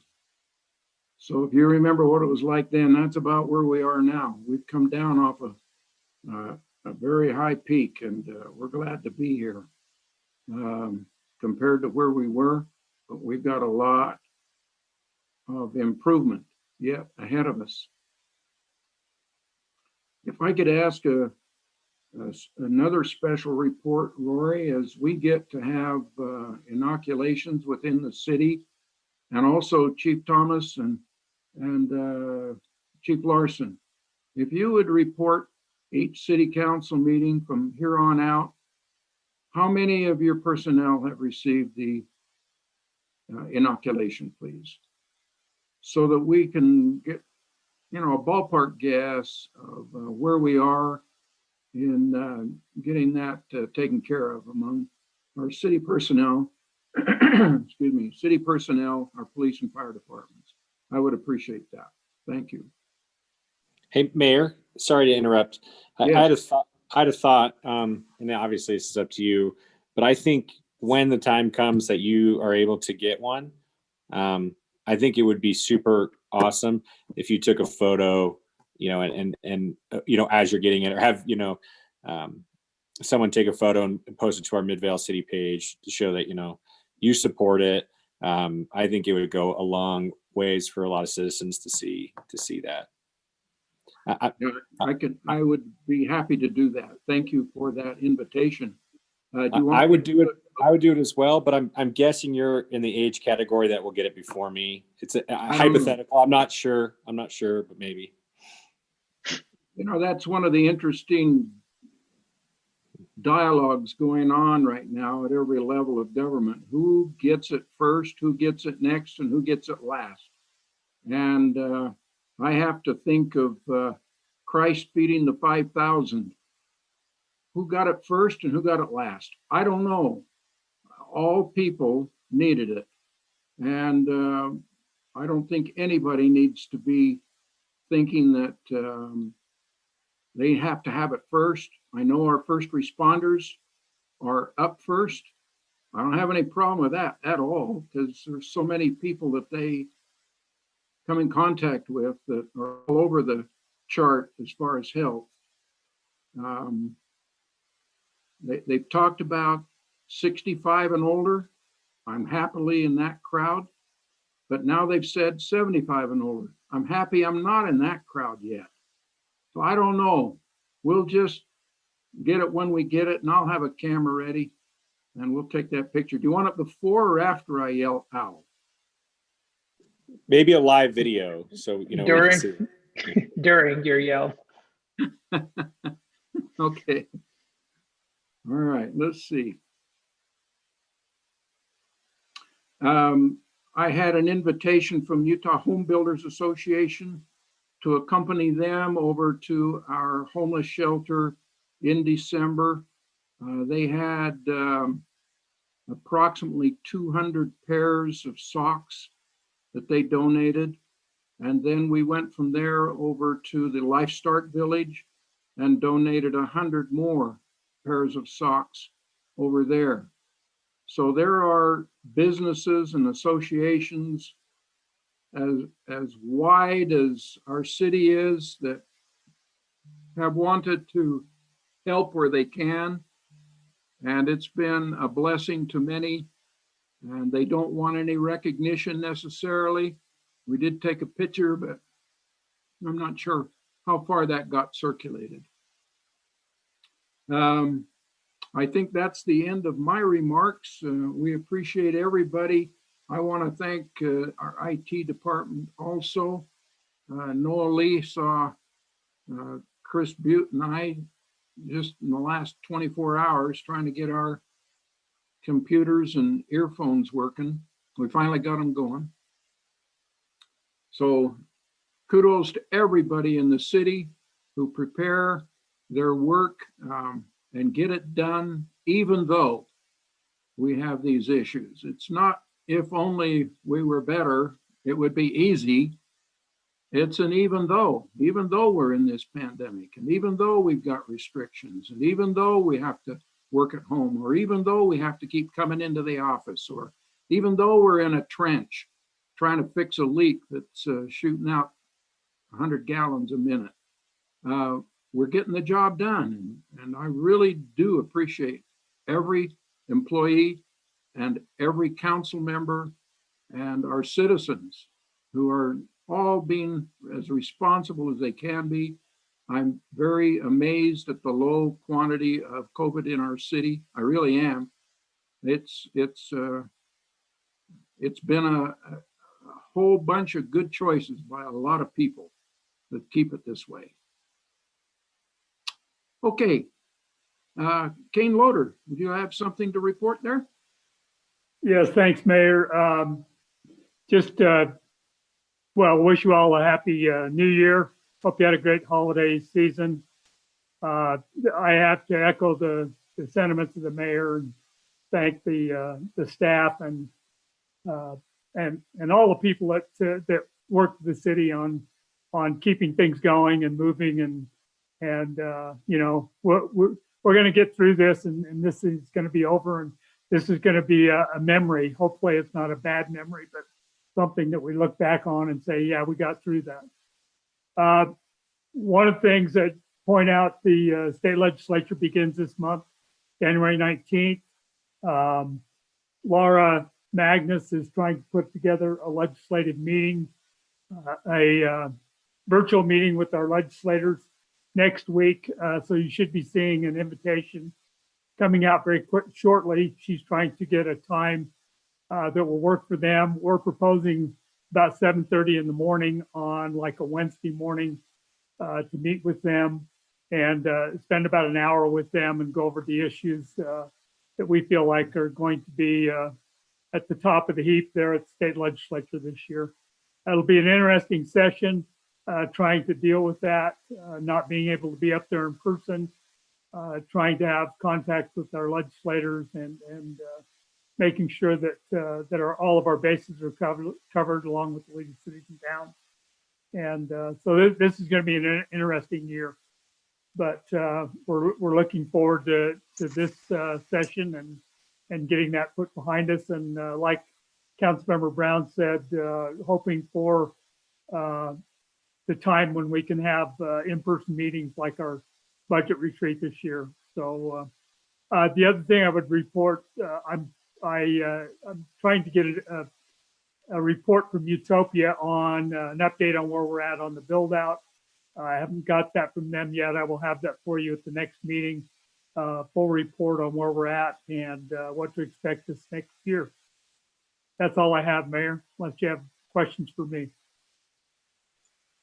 Anything for Kane? Very good. We'll now take a the one and only department report from the Public Works. So Glenn, you're up. All right, I think we've covered it all. So, kidding. Let me see here. Share. Okay, can you see the screen? Yes. Yes. Okay.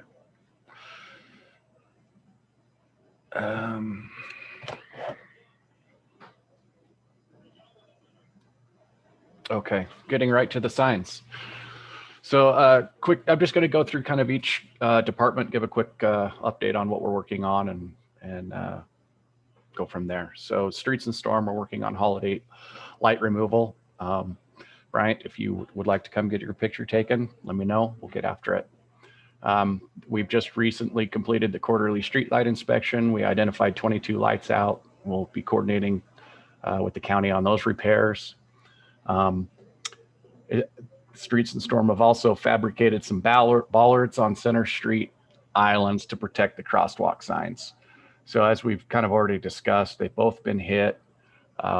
One, there is a case number, and I believe that Rory has all the information, and hopefully we get reimbursed there.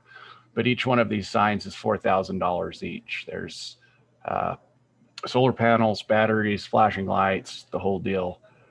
We're hoping that we can salvage parts to put one of those back together. But just to put things in perspective, our entire street or sign budget for the year is $9,000. So that's a big hit.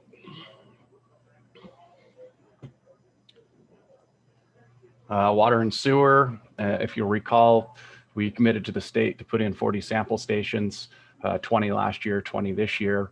We're on number 31 of 40, so we're on pace to finish that. We're working on finishing our source protection plan that is due to the state this year. We'll present that in the next month or so for council to adopt. We've been reviewing and providing city input on the design of a vacuum sewer station that will be installed in the bluffs. It's fairly rare. There's only one other system like this in the state. So that's been taking a bit of our time to come up to speed and learn that. And then we've had some faulty level transducers at the lift stations causing alarms. The winter's caused some fog, there's sonar, and it's been affecting it, but hopefully we'll get that remedied this week. Fleet and facilities, they worked really hard coordinating and assisting with the museum move. The old museum building is pretty much cleared out. It's all in the new community center / museum, and Bill will straighten it up and get things organized there. We're also going to be creating a comprehensive documented key policy and program just to make things make sure things are secure and that we can keep track of our keys. I was when Councilmember Brown was talking about the berries, it made me think of the sweeper. The sweeper is down. The elevator portion is waiting on parts. So if you don't see the sweeper out, that is why. And then we received the new loader. I tried to get a picture before it got used because it was really shiny and beautiful, and it's close to being shiny and beautiful there. Parks and sanitation, working on an RFP for the expiring contract with A to Z for landscape maintenance. So you'll be seeing that come before you this year. We're assembling and installing the new tables for the park. I was hoping to have a picture of an actual one, but the tamper-proof hardware has been delayed, so we weren't able to put one together. That's what they will look like, and that's a picture of the old ones that we will be replacing. Sanitation's working on an RFP because the contract will be expiring with ACE this year. And as far as the glass recycling, curbside glass recycling that discussed last meeting, legal is working on some ordinance issues, and when we get everything wrapped up, we'll bring that back to you. That's all I have this evening, unless there's questions or concerns, or you have anything for Public Works. Glenn, are you guys doing anything with the townhome construction site at the end of Bingham Junction and 7th West? Help me. Well, you said you were working on a project in Bingham Junction area. Oh, sorry. Yeah. So due to the cap and some elevation, typically sewer is pumped, or excuse me, it's gravity fed to pumps. Gravity's not going to allow it. So what we're working on is the design of a vacuum lift station. I believe that's so what that you're would, referring to. That would be for the Zion's project. For a portion of the whole development on the bluffs. Okay. All right. It's part of the sewer system there. Any other questions for Glenn?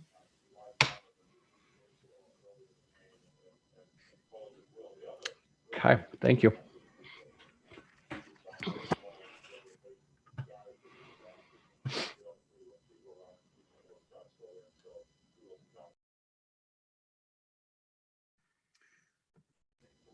Mayor, I think you're talking with your mute on. Oh, I thought I took it off. Okay, my fault. We're in the public hearing section now. First of all, we're going to consider a request to rezone approximately 10.12 acres of property located at approximately 300 east, 8,000 south from single-family residential zone with an agriculture overlay to multifamily residential medium density zone for the Midvale Mills project. I understand we have some delay we want to build into that. Is that correct, Alex? Yes, I'm going to give it over to Lisa to talk about that. Okay. Lisa, would you help us on that, please? But I'm going to take it from her. Oh, okay. Pass the ball. This is trickier than a BYU football involving half the offense and getting the ball across the end zone. Okay, Kane, Matt, do you want to take it from here, Kane? Earlier this evening during the workshop, we had mentioned briefly that in our original recommendation for this item, we had recommended approval. However, staff is changing our recommendation and asking that the council consider among its options tabling this item, the public hearing and the action items afterwards.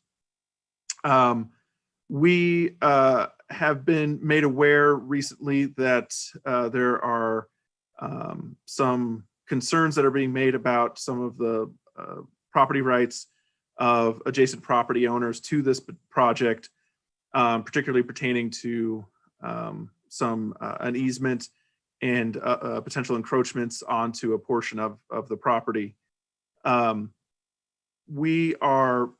Because we think that it is necessary for there to be a solution found regarding those issues, and that we think that those solutions may impact the action items this evening. That's why we think it is warranted that the item be tabled and that we request that the parties involved take a relatively short time, but try to come to a solution with regards to those issues before the council addresses this topic. If the council does decide to table this item as well, the comments that we have received on this would be brought back when we have a public hearing later. Lisa, is there anything you want to add to that brief description? I'm sorry, Lisa, we can't hear you. And we still can't hear you. Or I can't see her either. So I guess the other thing is just, in part, this has come from, also resulted because we have received some communications from legal counsel representing the parties who have some concerns about those property rights issues, is sort of one of the things that has caused us to change relatively recently our thoughts on this particular item.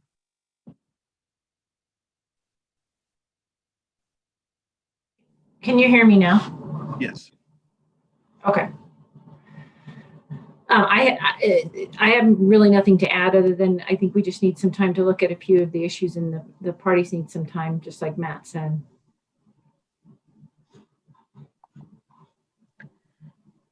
Can we just, can we move to table this now, both the public hearing and the action item? Yes. Yes, anyone would like to do that, we can do that. Or if you I have would any like to move. questions, we'd have the ability to answer those as well. I think I would like to move to table the public hearing and a requested action item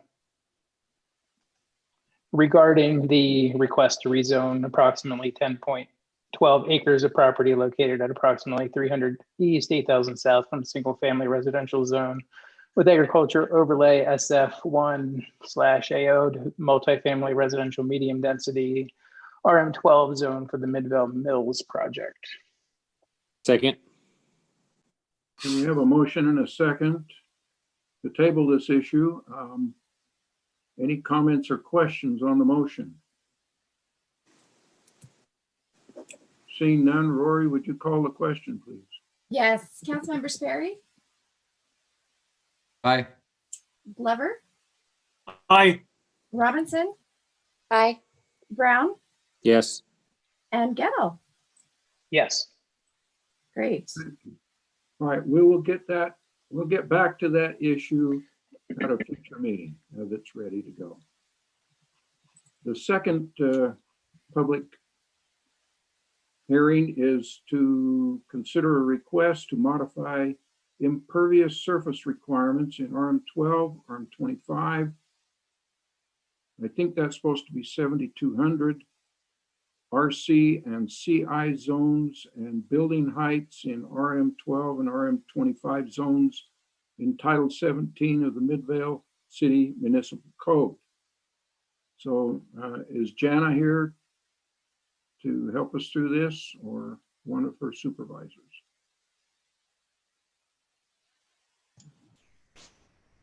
She was just telling me she was unprepared for such a quick resolution on that last item. So okay.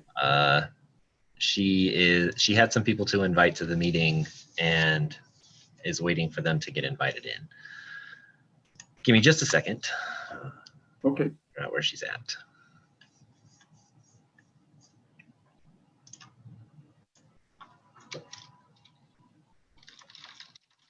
While we're waiting on that, if someone would like to make a motion to open the public hearings, we could take care of that. I move that we go into a public hearing. Second. We have a motion and a second to go into public hearings on this item. Any questions or comments on the motion? All in favor, say aye. Yes. Aye. Aye. Are there any opposed to that?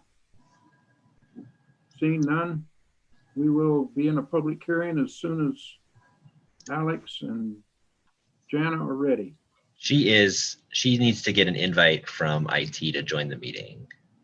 Jake, could you make sure to, Jake or Noah, make sure to send one over to her real quick?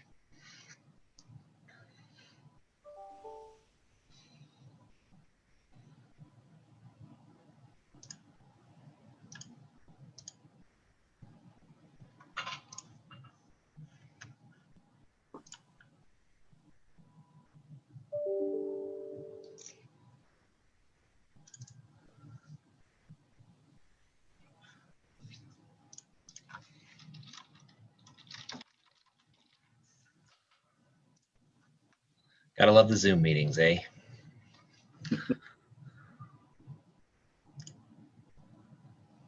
I can see Marisa Muha and Chris Bick on here. Are those her guests? Yes. And there might be one more joining. That's fine.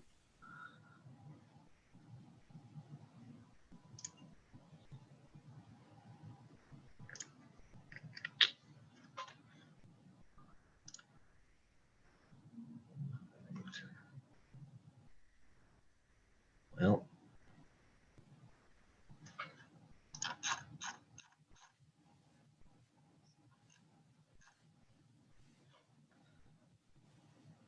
Not sure what the delay is now. She's got the invite.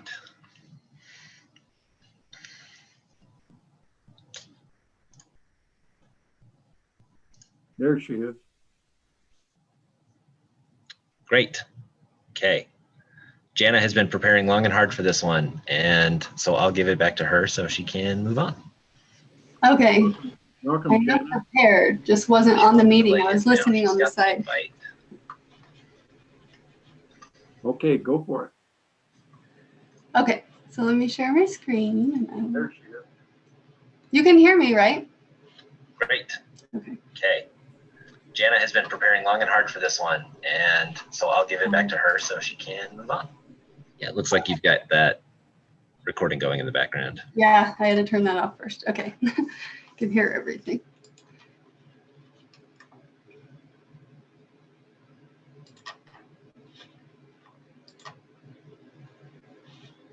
Okay. All right, so you can see my screen, hear me, everything? Yes. Okay, so I'll be presenting the proposed text amendment. I'm going to go ahead and do that in 3 parts.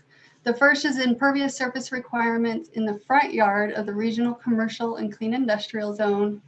And second is impervious surfaces in the rear yards of residential multifamily zones in the 7200 South zone. And third is correcting the building height tables in RM12 and RM25. Oops.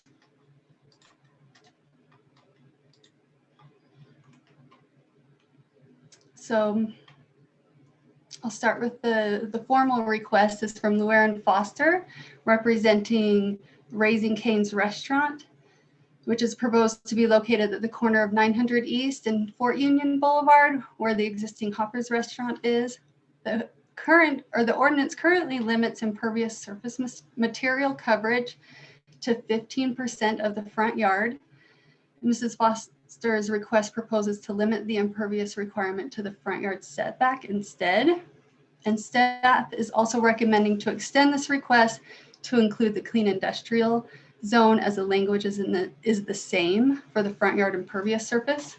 So this illustration is, the first one is what the coverage is for the front yard under this ordinance requirement. That this property is unique in the fact that it does have 3 front yards. This is Fort Union, 900 East, and then North Union. So if they place their building here where they would like to, that creates most of the property as not being able to have impervious surface, so no drive-through, no parking. And if we can change the language to be just the front yard setback, that is basically a landscape buffer requirement that exists in the zone, 15 feet of landscape buffer. And really the 15% would remain to allow for driveways and just access management as far as impervious surface.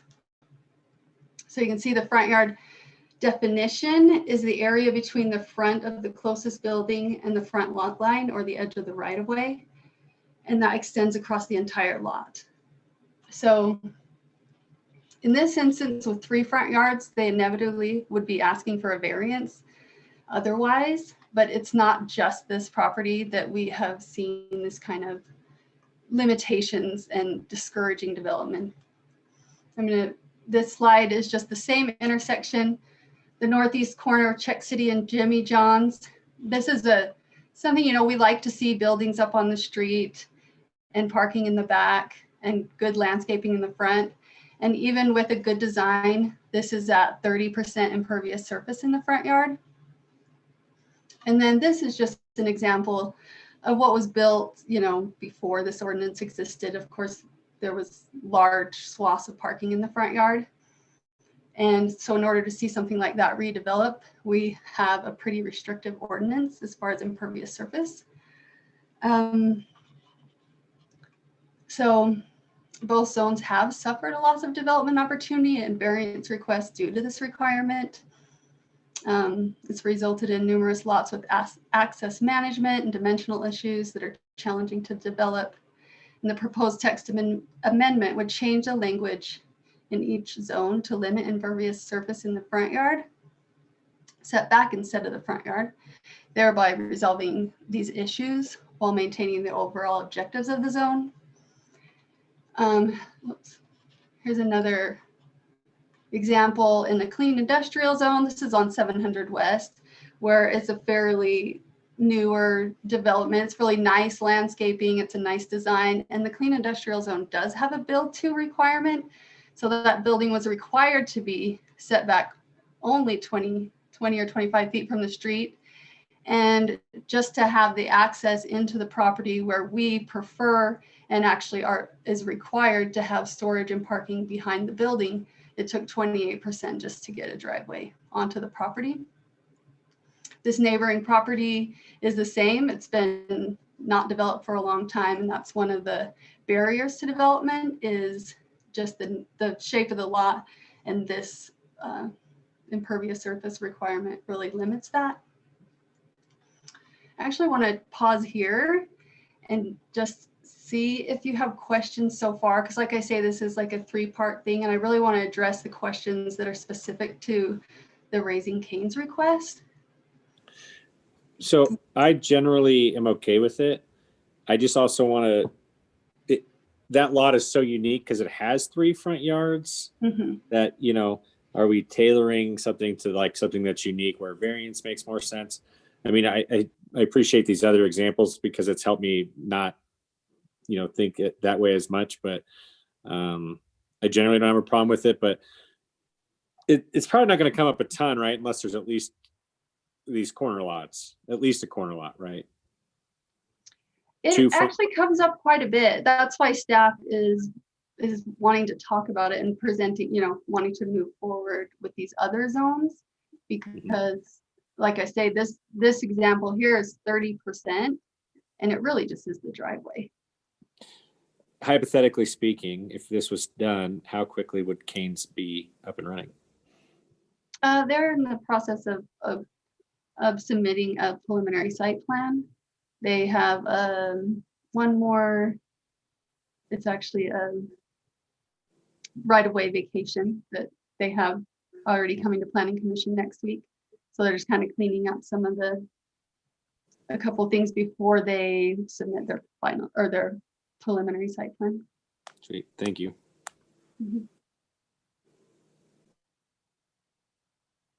Any other questions? Jana, if I could chime in on this one real quick. This is Alex. I also wanted to point out that we're still requiring that landscape buffer along front yards as part of this recommended text amendment. So we'd still have some landscape buffering in there. We wouldn't see people just paving everything in front of a building.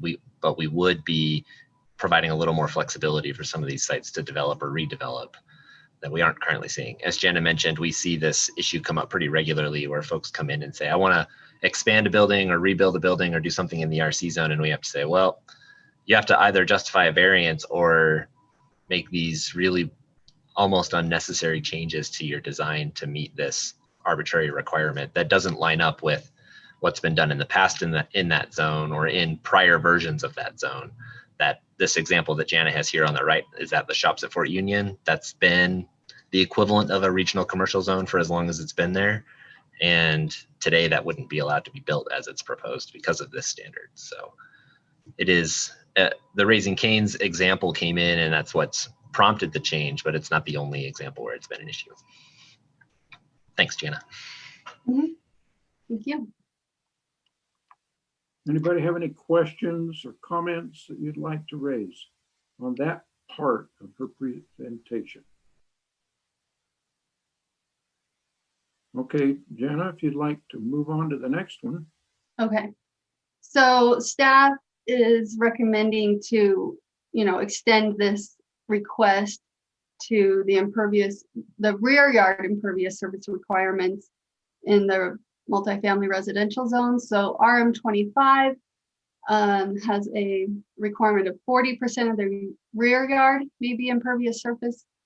RM25 has the same, and then the 7200 South overlay has a 30% rear yard impervious surface requirement.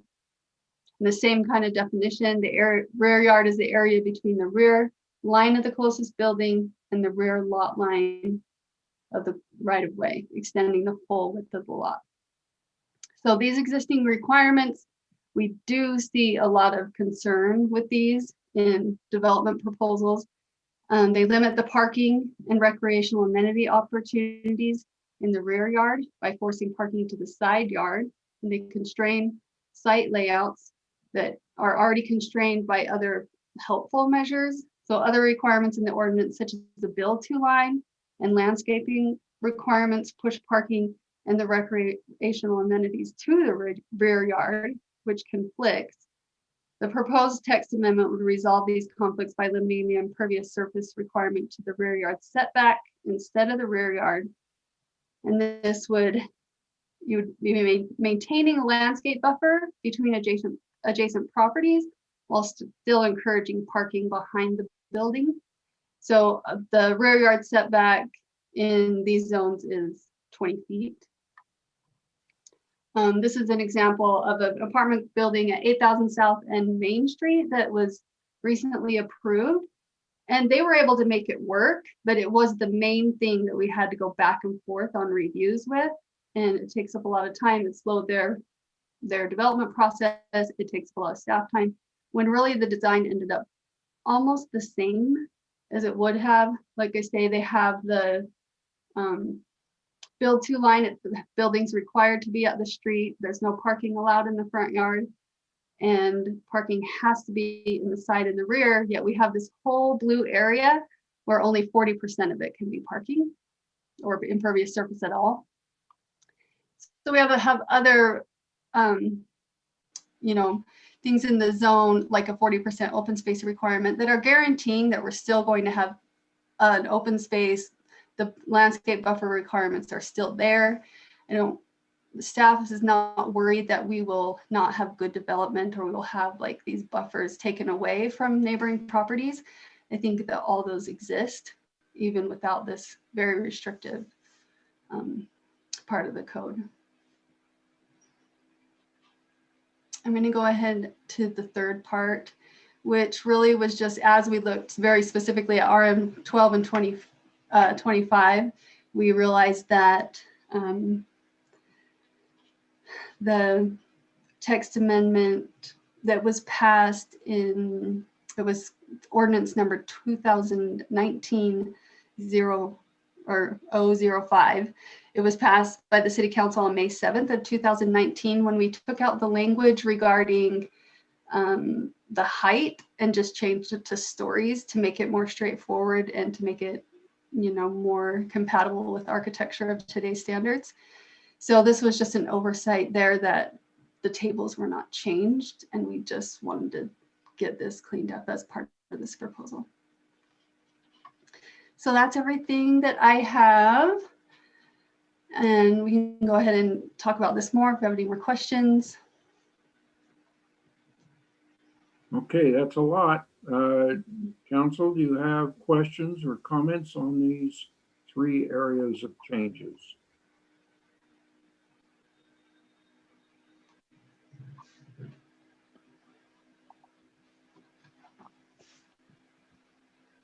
I don't have any questions, but I think, you guys being the expert and experts, I should say, and telling us that this is a barrier to development in this area, weighs heavily for me anyway. So hopefully if we adopt these improvements, we'll see the kind of development that, we've been wanting for the area.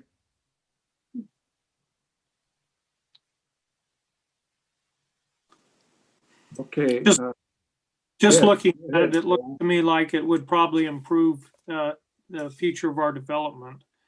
So, I mean, it's hard to understand every little thing that could happen with this, but like Dustin said, we're taking your lead and saying that this should help with our development. So I'm good with it. Okay. Matt, have there been any comments come in over the emails or web page for comments? I have not received any comments, nor has Laura received any comments on this one. Thank you. I'm not sure if anyone from planning has received comments outside of it. So I didn't have any comments ahead of time or during the meeting. I do want to mention one more thing, that the Planning Commission requested that we schedule in December of next year, so 1 year later, to just review how the change has affected development, if we've seen any negative effects that we weren't anticipating. So we have that scheduled for December next year. that's a good idea. Okay, if there's no public comments from anybody, I'll entertain a motion to close the public hearing. Mayor, I move that we close the public hearing. Second. We have a motion and a second to close the public hearing on these ordinance changes. Any comments or questions on the motion? Seeing nor hearing any, Rory, would you ask the questions? Mayor, we don't need roll call on this one. We'll need it on the next one. Ah, I know it gets okay. confusing. All in favor of closing the public hearing, would you say aye? Aye. Aye. Yes. Yes. Aye. Okay, unanimous. Okay, the public hearing is closed, and now we'll entertain a motion to consider these ordinance changes.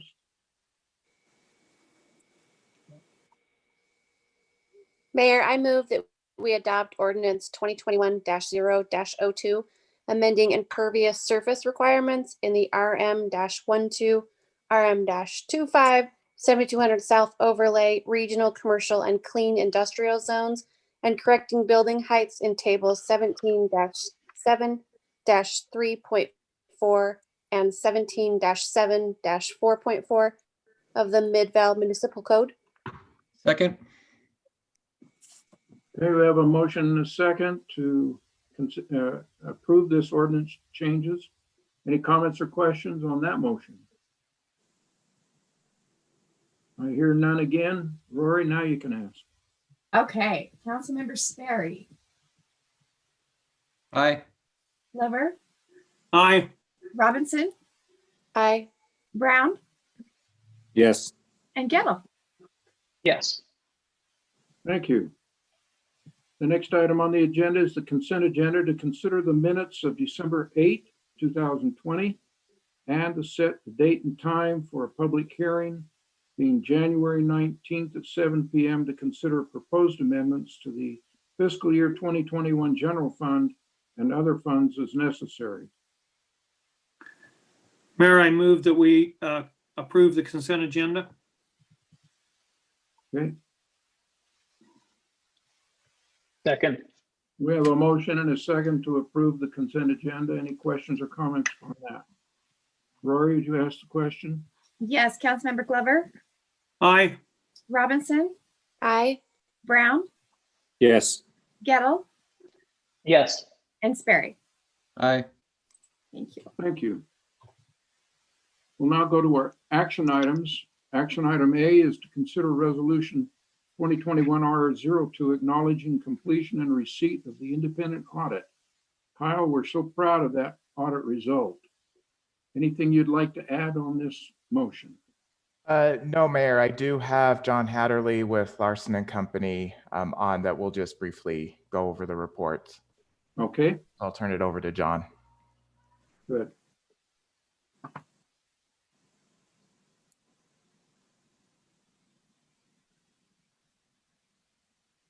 You're muted, John. I am muted. Thanks. How's everybody doing tonight? Great. All right. A little disorganized because I just got let into the meeting, so now I gotta minimize another screen. All right. Well, we met with the audit committee earlier this evening. And that went well. We had good discussion. Just wanted to present to the council our reports on the audit that we just completed for the city. First off, just wanted to briefly mention, it's a pleasure to work with Midvale City. You guys have great staff, and I hope you guys pat your staff on the back quite often. Maybe don't give them too big of a head, but they do a really good job. And, you know, every year the audit is really clean with Kyle there and Dallin in the, you know, being there. Just great staff. So we finalized the audit for the year as of June 30th, 2020. So it's about 6 months in the arrears now. Coronavirus kind of pushed everything a little bit further than we wished it would have. But nevertheless, here we are. And our opinion on the financial statements after everything was said and done is that the financial statements are fairly presented on all material respects to the governmental activities and the business type activities. So those are your government-wide opinions. And then each major fund, so that's each major column in the financial statements. And then the aggregate remaining fund information. So that's a culmination of all the non-major funds. So the opinions on all of the opinion units is an unmodified or an unqualified opinion. So that's a clean opinion. There are different sections of the financial statements, and page 2 of the audit report identifies those sections. Those are the management's discussion and analysis, which immediately follows the audit report. And then right after the notes, there's a section called required supplementary information that has your URS pension required disclosures, the 10-year disclosures for your proportionate share of the net pension liability, as well as your schedule of contributions. So those two sections, they're not a part of the basic financial statements, but the governmental accounting standards board requires that they always accompany the financial statements. And what they do is they provide more readability to the financial statements. So if you want to get into the, you know, financial data and look at where the city's at and review the financial statements, the management's discussion analysis is a really good place to start. It's kind of the Reader's Digest version. It's more of a descriptive narrative rather than just raw numbers. So most people find that they get more information by reading the MD&A in conjunction with just looking at raw numbers.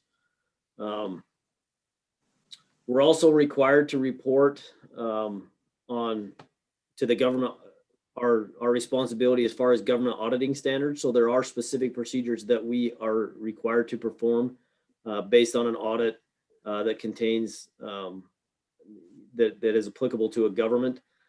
And what that is we have to look at your internal controls. Not that we give an opinion on your internal controls, but we do look at your internal controls. We do walkthroughs. We'll do tests of processes, tests of transactions to make sure that those controls are functioning. The reason why we do that is so that we can plan our test work. If we find an area where there may be a lack of controls, or maybe one is not functioning the way it should, then we have to increase our testing in order to get to the same level of assurance that we're giving an opinion on. We're also required to report to the state auditor your compliance with the requirements that they set forth in the state compliance audit guide. There's very specific sections that we look at. We look at your budgetary compliance. We look at your fund balance as it relates to your general fund, and then, you know, your fund balance limitations. But then we also make sure that you don't have a deficit fund balance in any other funds.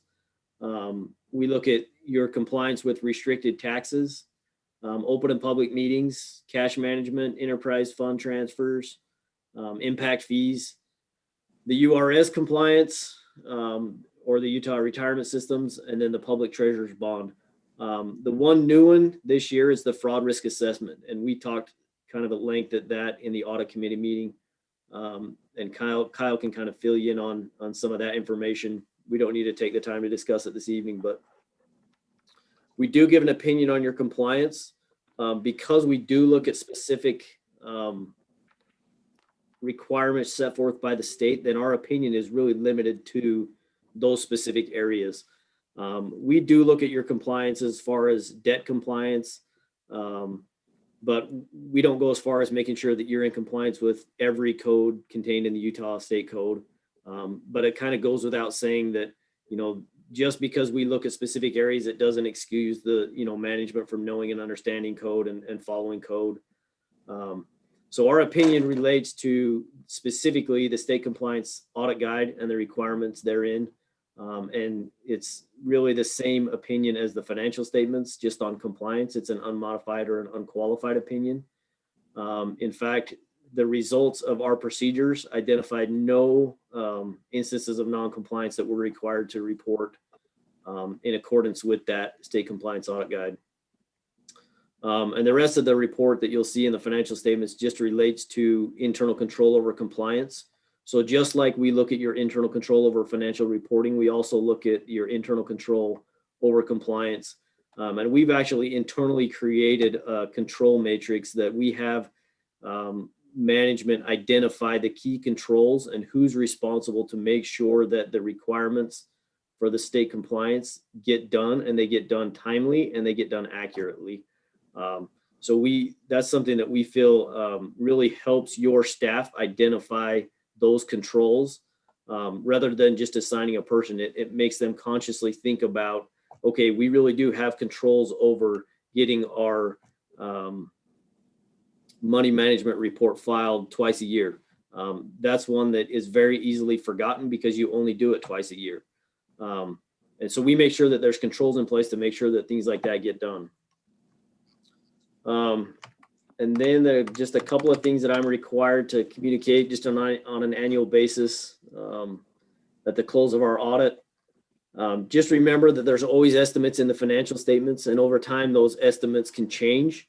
And what we do as auditors is we identify those estimates and make sure that they're consistent over time, that you don't have large fluctuations in financial data because of those estimates. We make sure that they're consistent so that you have comparable data year to year, and then those estimates aren't skewing your financial results.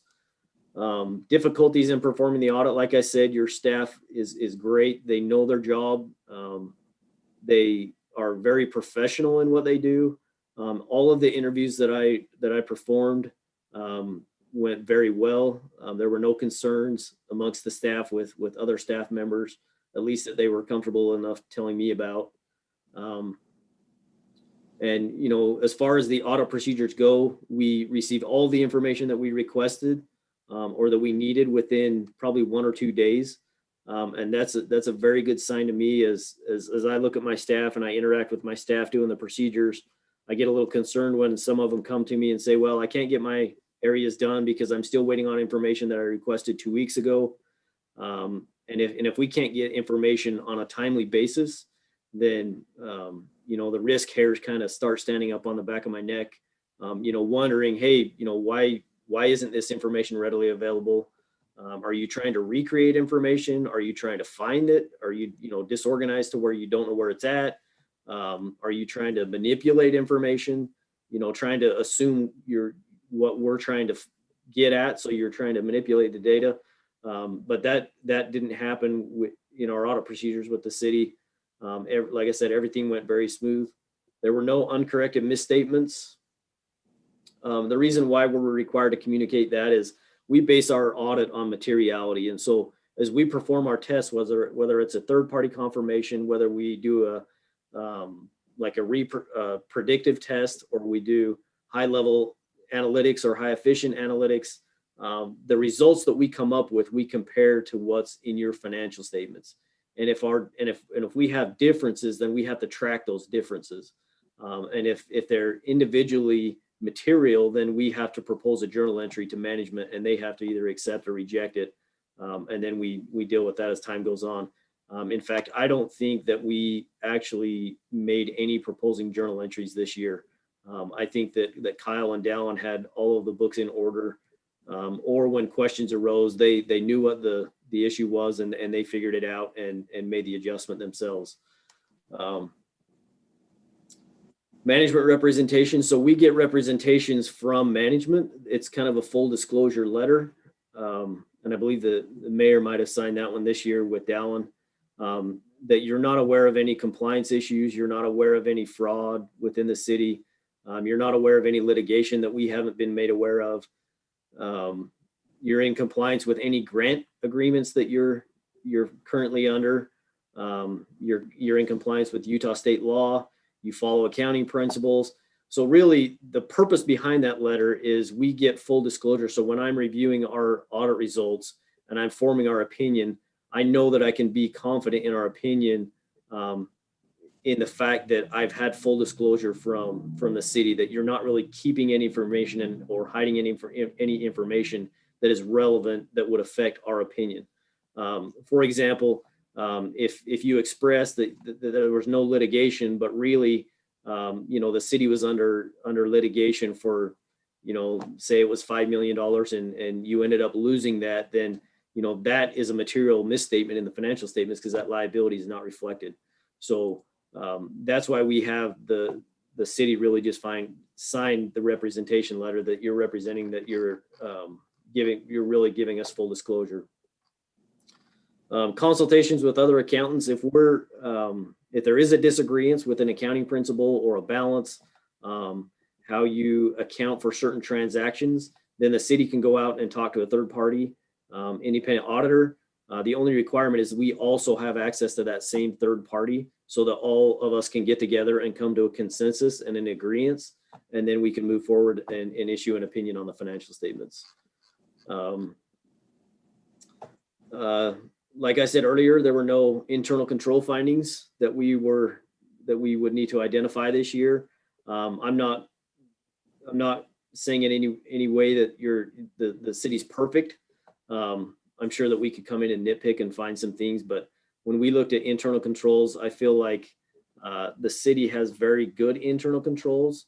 One thing I will mention on the fraud risk assessment, and I told Kyle I'd just briefly mention it, is that's something that the state auditors are requiring the cities and the counties to do.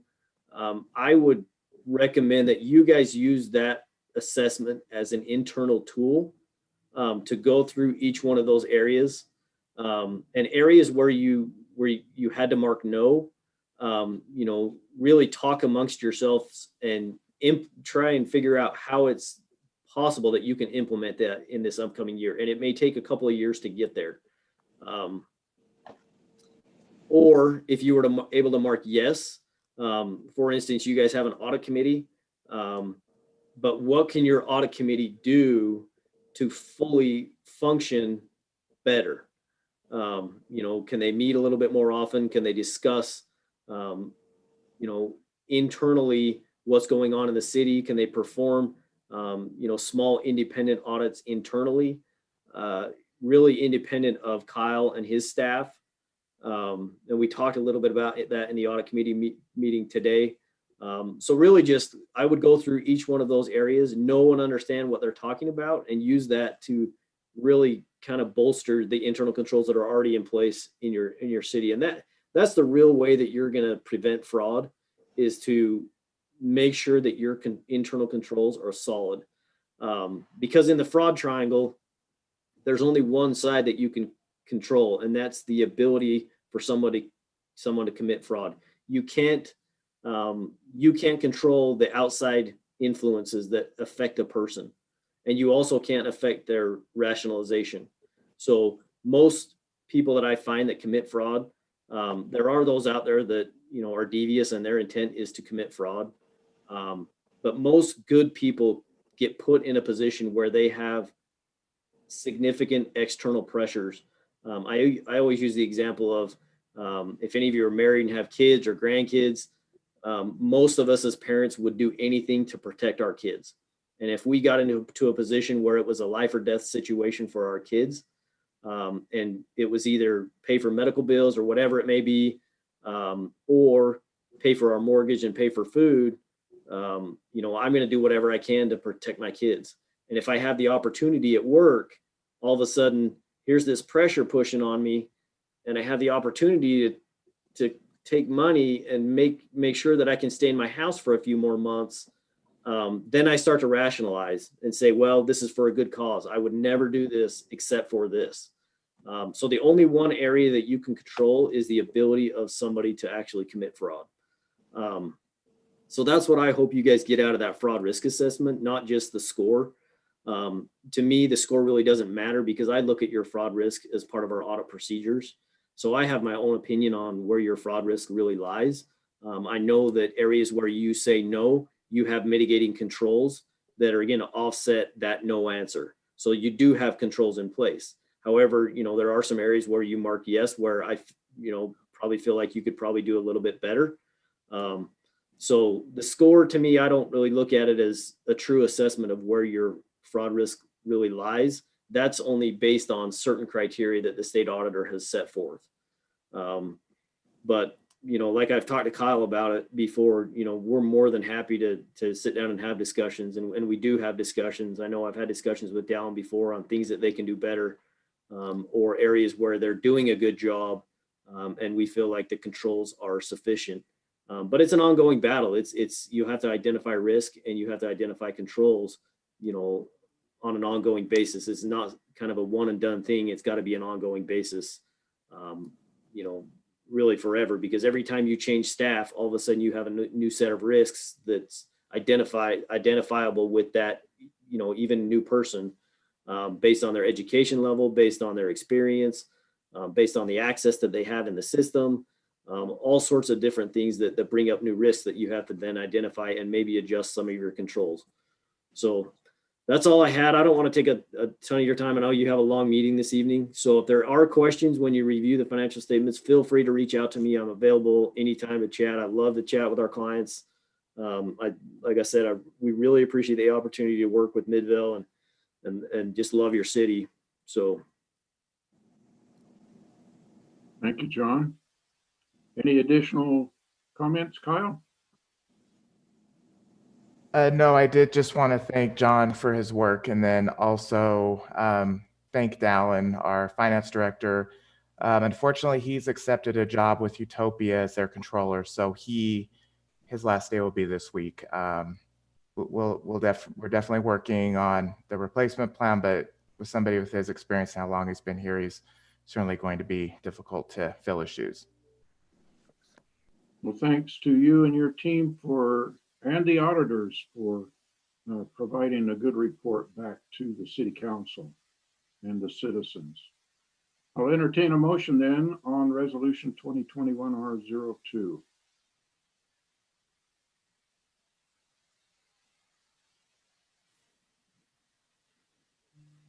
Mayor, I move that we approve resolution 2021-R02 acknowledging completion of the fiscal year 2020 audit and direct that notice be published pursuant to section 10-6-152 of the Utah Code. Second. Now we have a motion and a second. Any discussion or questions on the motion? Rory, would you ask the questions, please? Yes. Councilmember Robinson. Aye. Brown.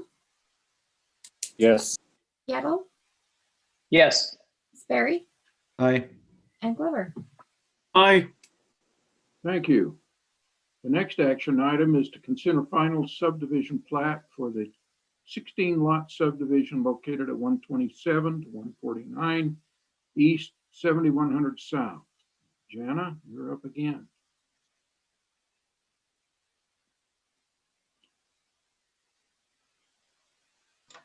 All right, give me just 1 second.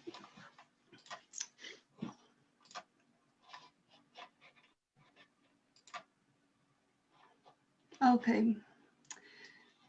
So first of all, Chris Knapp just really recently let me know he had something come up and is not able to attend. He's very apologetic. This is the final subdivision, so we're not having a public hearing or anything. This is your action item. Let me pull up my report. So this is regarding the 16 lots final subdivision plat that's located at 127 through 149 East, 7100 South.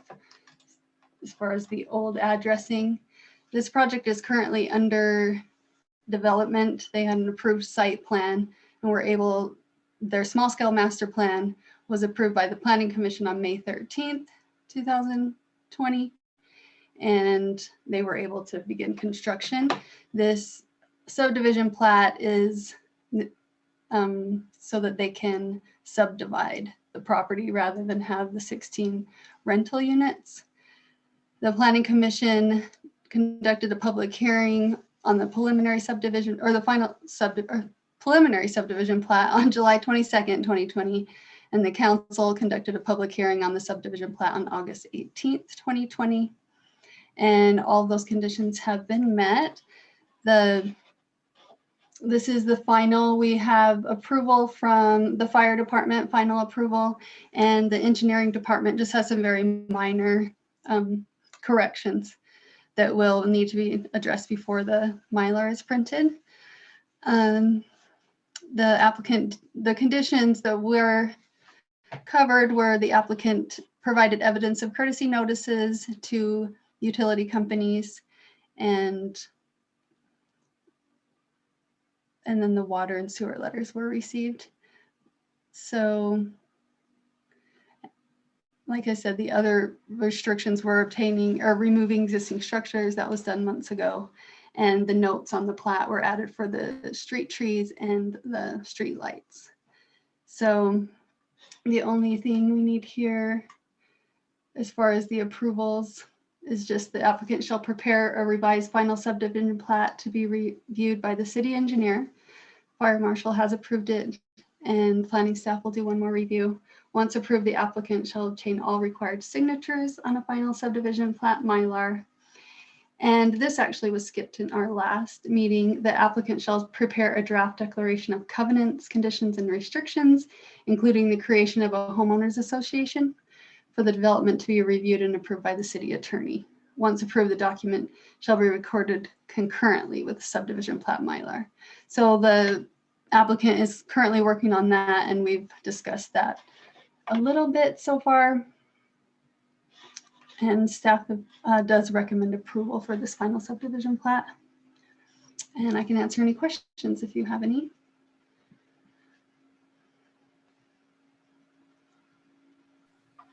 Okay, anything for Jana as far as questions or comments? All right, I'll entertain a motion on this final plat.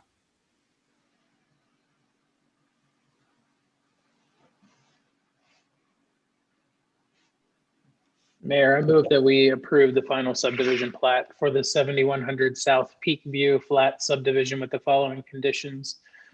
1, the applicant shall prepare a revised final subdivision plat to be reviewed and approved by the city engineer, fire marshal, and planning staff. Once approved, the applicant shall obtain all required signatures on the final subdivision plat Mylar.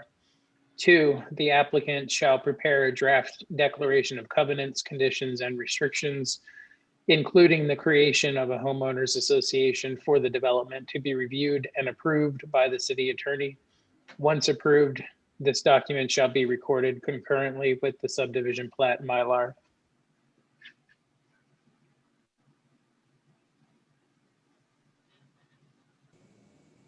Second. Okay, we have a motion and a second. Comments, questions on this motion? Rory, would you ask the questions?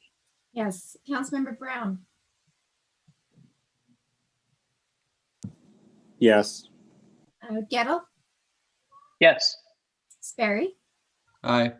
Glover, Aye. and Robinson. Aye. Thank you. Thank you. We'll now take our final action item. Consider resolution 2021 R03 approving the mayor to sign an agreement with Lewis Young Robertson Birmingham LYRB to perform a fee rate study on Midvale sewer and water utilities. Glenn, you want to help us with this? Absolutely. Mayor, council, let's dive into this. So quick background, the city recently acquired Hanson Allen Luce to complete a master plan for the city water system. A sewer master plan was completed in 2018. Both plans identified many capital needs for each utility. The water master plan identified roughly $25 million in projects that are required to remedy system deficiencies and accommodate future growth. It also identified an ongoing annual need for about $2 million in system, system replacement projects. We've got an old system and it's time to start replacing it. The sewer utility is going to take on a new, which we discussed a little bit earlier, a new and relatively uncommon vacuum system as part of the Jordan Bluffs development. And we'll also need to fund replacement projects and increasing treatment costs at the South Valley treatment plant. So in addition to all the capital and infrastructure needs, both utilities will need to support the operational costs, the staff, the equipment, SCADA, tools, those types of things.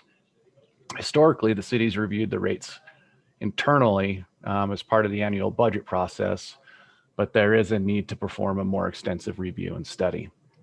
Councilmember Gettle, I believe you mentioned that, if we're doing a study, we must be in a bad place. That's not necessarily true.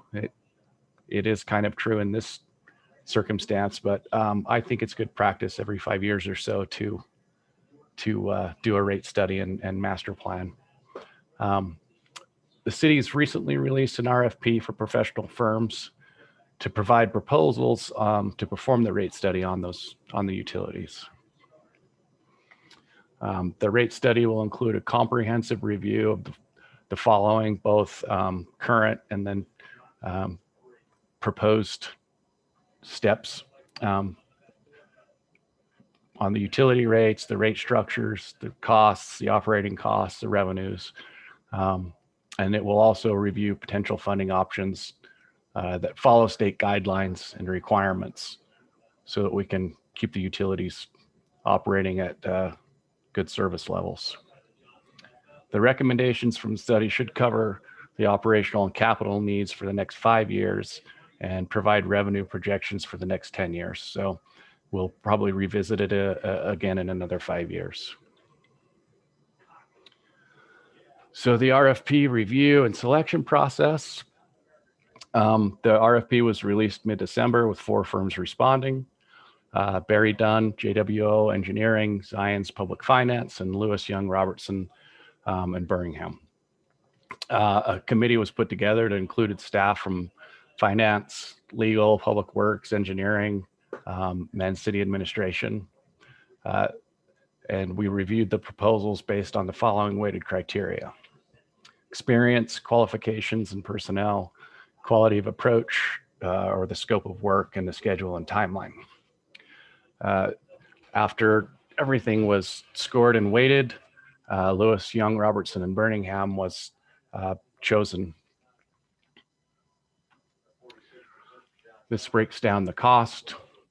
And based on the findings of the review committee, city staff is recommending that council approve the mayor to sign an agreement with Lewis, Young, Robertson, Birmingham to perform the rate studies. Are there questions up to this point? Questions for this before we take a motion on this? Thanks, Glenn. I'll entertain a motion then. Yeah, and just to clarify, we're asking for a request to suspend the rules. We'd like to get this going and so that we can have some information brought back to council before the next budget year. Okay, thanks for including that.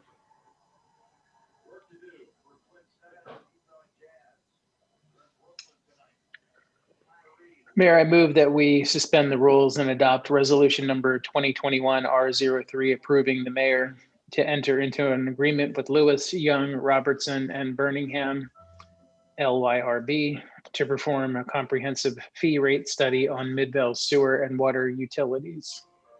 Second. We have a motion and a second on this action item. Any questions or comments? Hearing none. Rory, would you ask the question? Yes, Councilmember Gettle, Yes. Sperry, Aye. Glover, Aye. Robinson, Aye. and Brown. Yes. Thank you. Thank you. All right. Now we'll move to discussion item to discuss proposed amendments to the fiscal year 2021 general fund and other funds as necessary. Kyle, we're back to you. Thank you, Mayor. I know it's been a lot of me tonight, so I will try to make this as brief as possible, but I get the information to discuss. So tonight I wanted to discuss our second budget opening of the year, and then also just do a brief mid-year financial performance review. I do have this marked as tentative because we don't have December completely closed out yet. So these are the numbers as of last Thursday when I put this report together, but I doubt they will change much from there.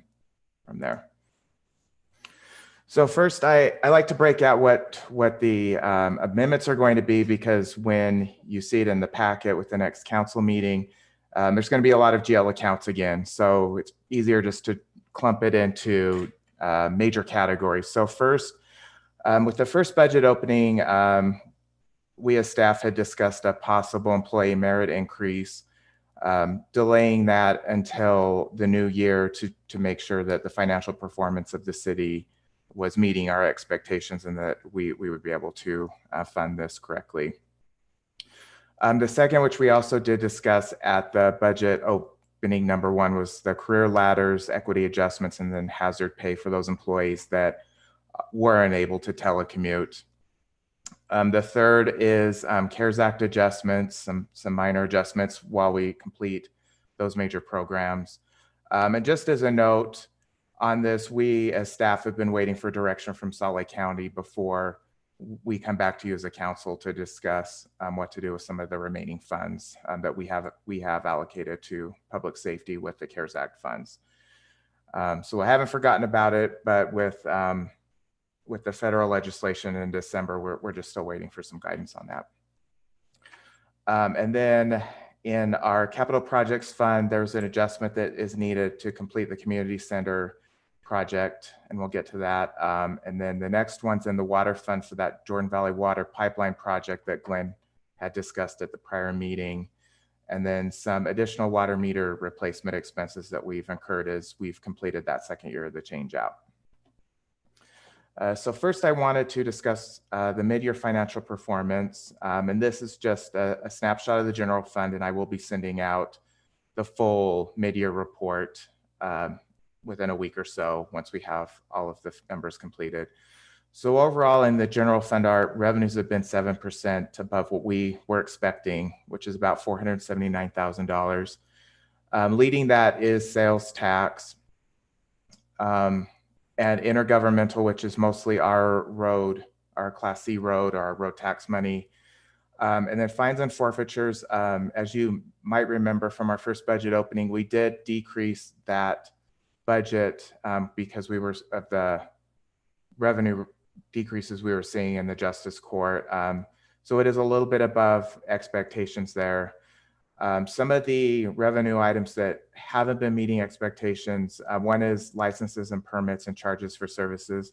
Those are both development related. So as I had mentioned when I was going over the CAFR, development costs, or not development costs, but like building permit fees or development fees, they don't come in a linear motion. They come when the projects come in. So I still feel good about the budget that we've set. It's really more of a timing issue on those. And then on the expenditure side, we are within expectations. It does say 8.8% below expectations. And how I model these budgets, these monthly budgets, to give you an idea, is I do look at historical data and then apply the spending patterns to the current budget. So that's not necessarily going to say we're going to be $900,000 below budget by the end of the year.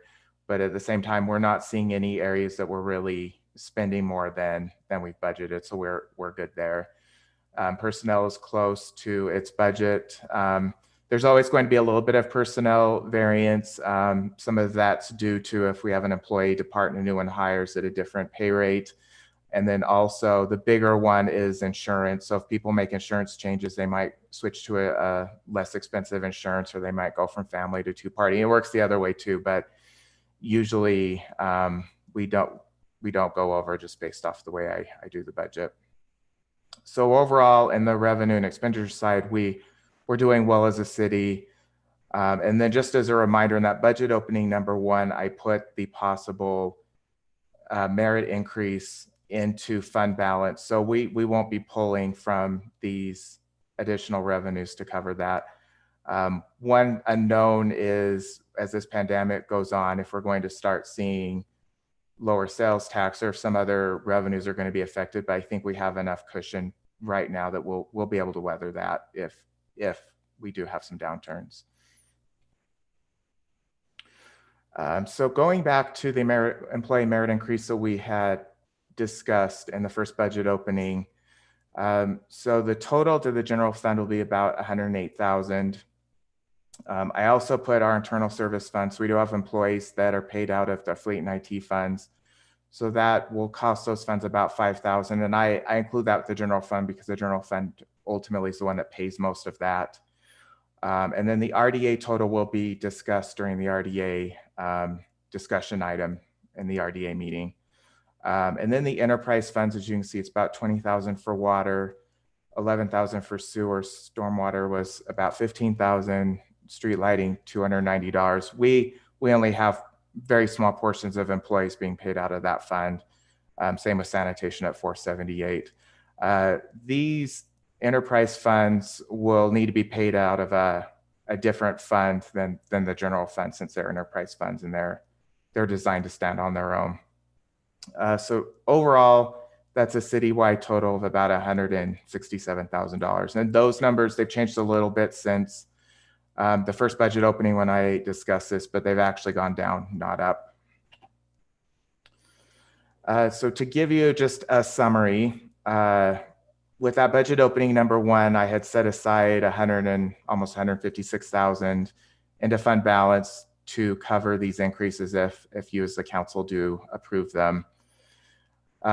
So covering the merit increases is about $112,000. Those career ladders, equity adjustments, and position changes is about $24,000. And then the hazard pay that was given to the employees that aren't able to telecommute was about $12,580. So you can see we have a little bit left over from what I had set aside, not a significant amount, but it is at least in the right direction.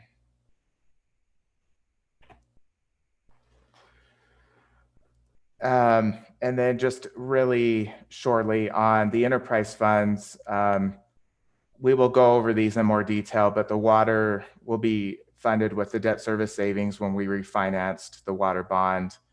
The others, there's enough wiggle room in the charges for services that the budget can be increased to cover those. And then in sanitation, I think with everyone staying home with the pandemic, we've had more dumpster rentals than we were expecting. So the dumpster rental fee budget can absorb a small increase.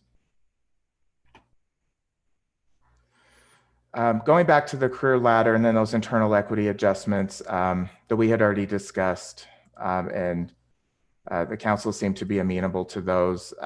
One was to move the deputy city recorder to the midpoint based off of the number of years she has worked for the city. That seemed appropriate. The next one was to move our justice court administrator to the minimum of the pay grade and then do a grade compression adjustment to make sure she was equitable to other employees in the same pay grade, and then also factor in her years of experience. The finance clerk, we did do an equity adjustment to ensure the finance clerks were being paid fairly. And then at parks, we moved the operations support supervisor to, my screen's in the way and I should know this, the parks and operations support manager. And then there's a number of career ladders that employees are eligible for in justice court facilities and streets. The other one in the enterprise fund was converting a water operator to a water crew lead position. This is the largest brunt of the adjustments is for the CARES Act. John, the partner with the audit firm, didn't mention we had initially booked our initial June 30th CARES Act revenue into fiscal year 2020.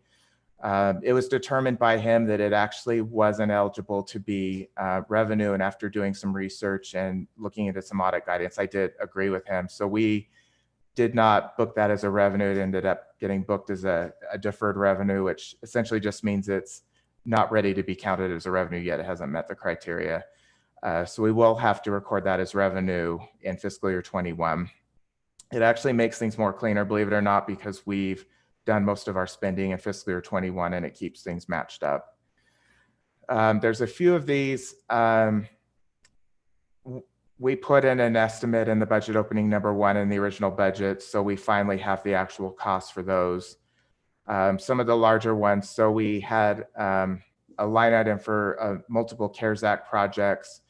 One of them was we were looking to do a program with the Canyon School District that didn't work out, I think, the way we as staff were originally envisioning. So that's why the budget is being reduced such a large amount. We had some additional PPE and sanitation expenses. One thing we weren't sure if we were going to be able to do, and it wasn't in that budget amendment 1, was a learning management system for HR to help with training, since as staff, we can't go to training right now. So this will help us keep our skills up. We had some hazardous tree removal that was done while parks employees were in quarantine.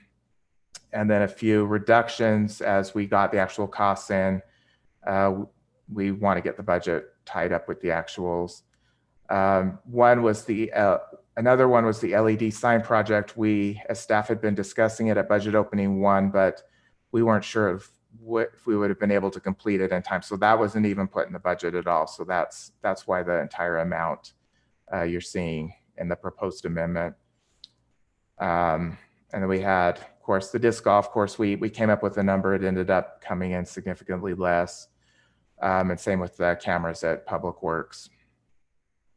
So overall, it's a small adjustment to the CARES Act expenditures. And as I said, I'll be providing a full report for you in the future and have some discussion on those remaining funds. In capital projects, we are recommending a budget increase for the community center of about $75,000. The reason for this is the parking lot repaving ended up costing significantly more than we were originally expecting, just due to the condition of the parking lot and some soft soils that had to be addressed. So really, we would have been on budget if that repaving would have come in as we had expected it to. In the water fund, there's a couple adjustments. This first one is to recognize the bond issuance we did last calendar year. It's really more of an accounting entry because, as you can see, we really end up with 0 because we just recognize the proceeds, but then we also have to recognize we refinance some bonds. So overall, it ends up being a net 0 because we just refinance those bonds. Down on the expense side, because we did realize some savings with that bond refinance, we have some interest savings of about $99,000. And then one thing we have to reduce that for is we were receiving a interest subsidy from the IRS. They were called Build America bonds. They were done at the last recession to try to spur infrastructure. They were taxable bonds and they carried a higher interest rate. So overall, we're saving money, but it is a revenue item we're no longer receiving. So we will have $53,000 in savings, which I am proposing to cover some additional meter replacement costs. Excuse me. So as mentioned at the last council meeting, Public Works is doing an agreement with Jordan Valley Water for a pipeline project. At that time, we had not identified the funding source for that. looking at how much we have received in water revenue. It's partly because residents were using more water during the summer. And then another thing I did discover is when I was doing my revenue projections for the budget last year, our accounting system doesn't include any estimated reads in those projections. So the water revenue was budgeted a little lower than it actually has come in at. So we've actually already seen this 373,000 in addition to what we were expecting on the water revenue side. On the meter replacements, we had come into a couple of things. One is we had initially thought all of the meters that had gone bad in those register series were all 5/8. It turns out some of them were 3/4 and 1-inch meters. So we ended up having to pay a difference to get those replaced. We did get those at cost. So MeterWorks, our meter contractor, did work with us on that and did essentially keep the same terms of the contract, but that was an additional cost. In addition, they did have to find some meters that were buried and it took additional time that wasn't in the contract. And some of our meters did need new lids. Another thing our water meter technician wanted to do is create at least a base inventory of replacement meters. It's certainly not enough to replace all of our meters that have gone bad, but at least we have some now in stock to handle that. So that is what I'm proposing to use the additional debt service savings for. In addition, this debt service will cover the merit increases and then the hazard pay for those employees in the water fund.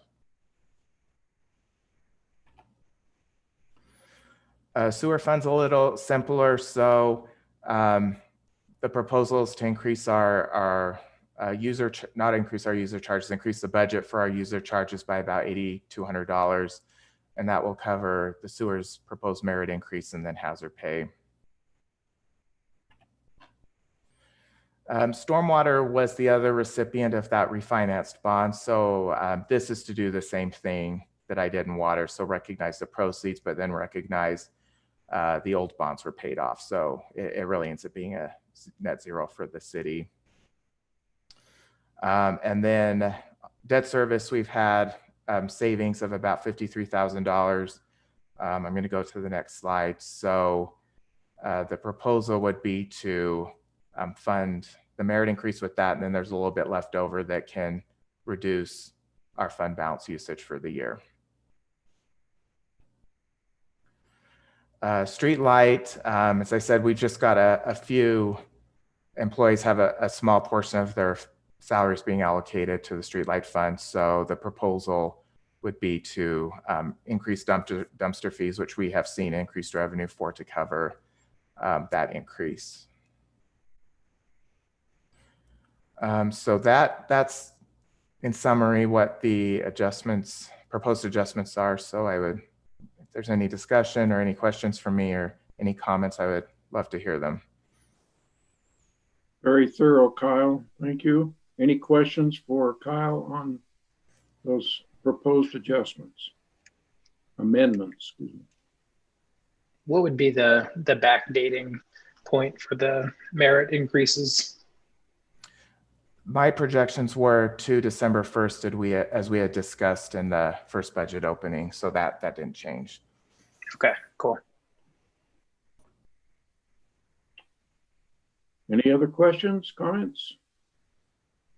Thank you, Kyle. We'll look forward to your amendments coming up in a future meeting. Okay, thank you, Mayor. I'll entertain a motion to adjourn this city council meeting. Mayor, I motion to adjourn. All right.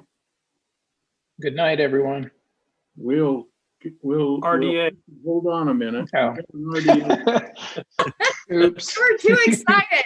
Did I get an RDA? Did we get an RDA packet? Too late. I'm gone. We're ready for bed. I don't know if I got my RDA packet. It was on the first. Oh, not on the amended one. Not on the amendment. Yeah. So we're good, in the Mary. same You can boat. go ahead. All right, as soon as I've got it.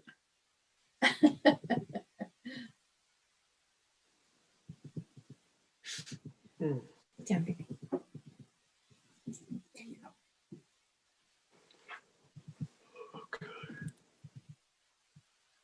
Where did I put that?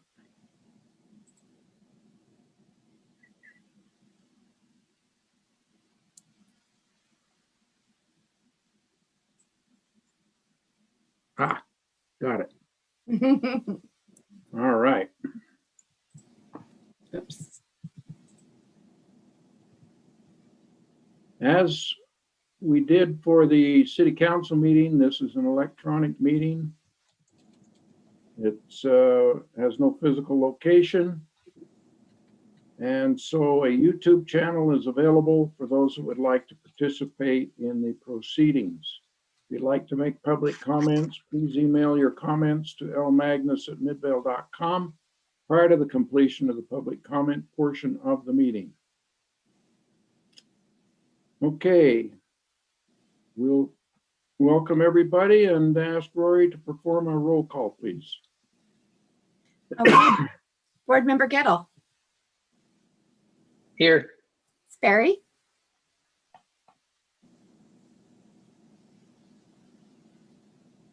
Sperry. Maybe here. he did. Sorry, I had to get the mouse working. It's Still here. okay. Brown. Here. Robinson. Here. And Glover. Here. All right, thank you. Matt, have there been any public comments come in for the RDA meeting through Laura Magnus email? Believe it or not, no. I'll believe it. Okay, first item on the agenda is a consent agenda to consider approval of the December 8, 2020 minutes and to set the time of January 19th, 2021 at 7 p.m. for a public hearing to consider amendments to the fiscal year 2021 budget of the redevelopment agency in Midvale City. I'll entertain a motion on the consent agenda, please. I move that we approve the consent agenda. Second. We've got a motion and a second to approve the consent agenda. Any comments or questions? Rory? Yes, Board Member Brown. Yes. Gettle. Yes. Glover. Aye. Sperry. Aye. And Robinson. Aye. Thank you. We'll now move to the discussion item on the agenda to discuss the proposed fiscal year 2021 budget amendments for the redevelopment agency of Midvale City and invite Cody Hill to give us those directions. Thank you, Mayor Hill, and good evening, RDA board members. Appreciate your time and happy 2021. We're going to make this short and sweet. We just have a few adjustments to the fiscal year 2021 budget to go through. The three accounts that are potentially impacted are the Main Street, Bingham Junction, and the operations. So Main Street, there are some unforeseen increases to professional services amounting to $41,500. A third-party consultant to review our numbers on behalf of Canyon School District as we seek an interlocal agreement with them. $30,000 for an arts-based demographic study to support the arts and arts-oriented developments along Main Street, personal line correction in Main Street, and also CARES Act funded film for Main Street in place of outreach and open houses. $6,000 increase in transfer from general fund, and that was from CARES Act monies. A shift from revenues from project area improvements over to property acquisition are those two line items, and then a $73,500 increase in transfer from the Bingham Junction RDA fund, and that is mostly to fund the acquisition of property along Main Street. And then Bingham Junction, the $73,500 increase, transfer to Main Street, which Main Street will have to pay back once it comes online and starts collecting tax increment. A $2,250 increase in professional services that is related to trustee fees for the RDA bonds, and then a proposed $7,558 increase transfer to administration. And then for administration under the operations fund, that transfer from other RDA accounts. And if a 4% merit increase is approved, it would be 5,877 increase in salaries and 1,681 increase in benefits. And so those are the proposed budget adjustments that we have for Main Street. And I just realized that I was not sharing my screen, was I? Was I? No. I don't think I was. No, I thought I was sharing my screen. I had a PowerPoint that I was showing you, but Your tie knot is pretty good. You know, it looked pretty good. So that's what we were all kind of noticing. Oh, good. It was basically just the bullet points in the packet, just line for line. So I didn't have any quirky animations or fun pictures, so you really didn't miss anything.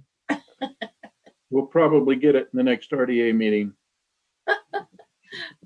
Yes. Any questions or comments for Cody on the budget adjustments in the RDA?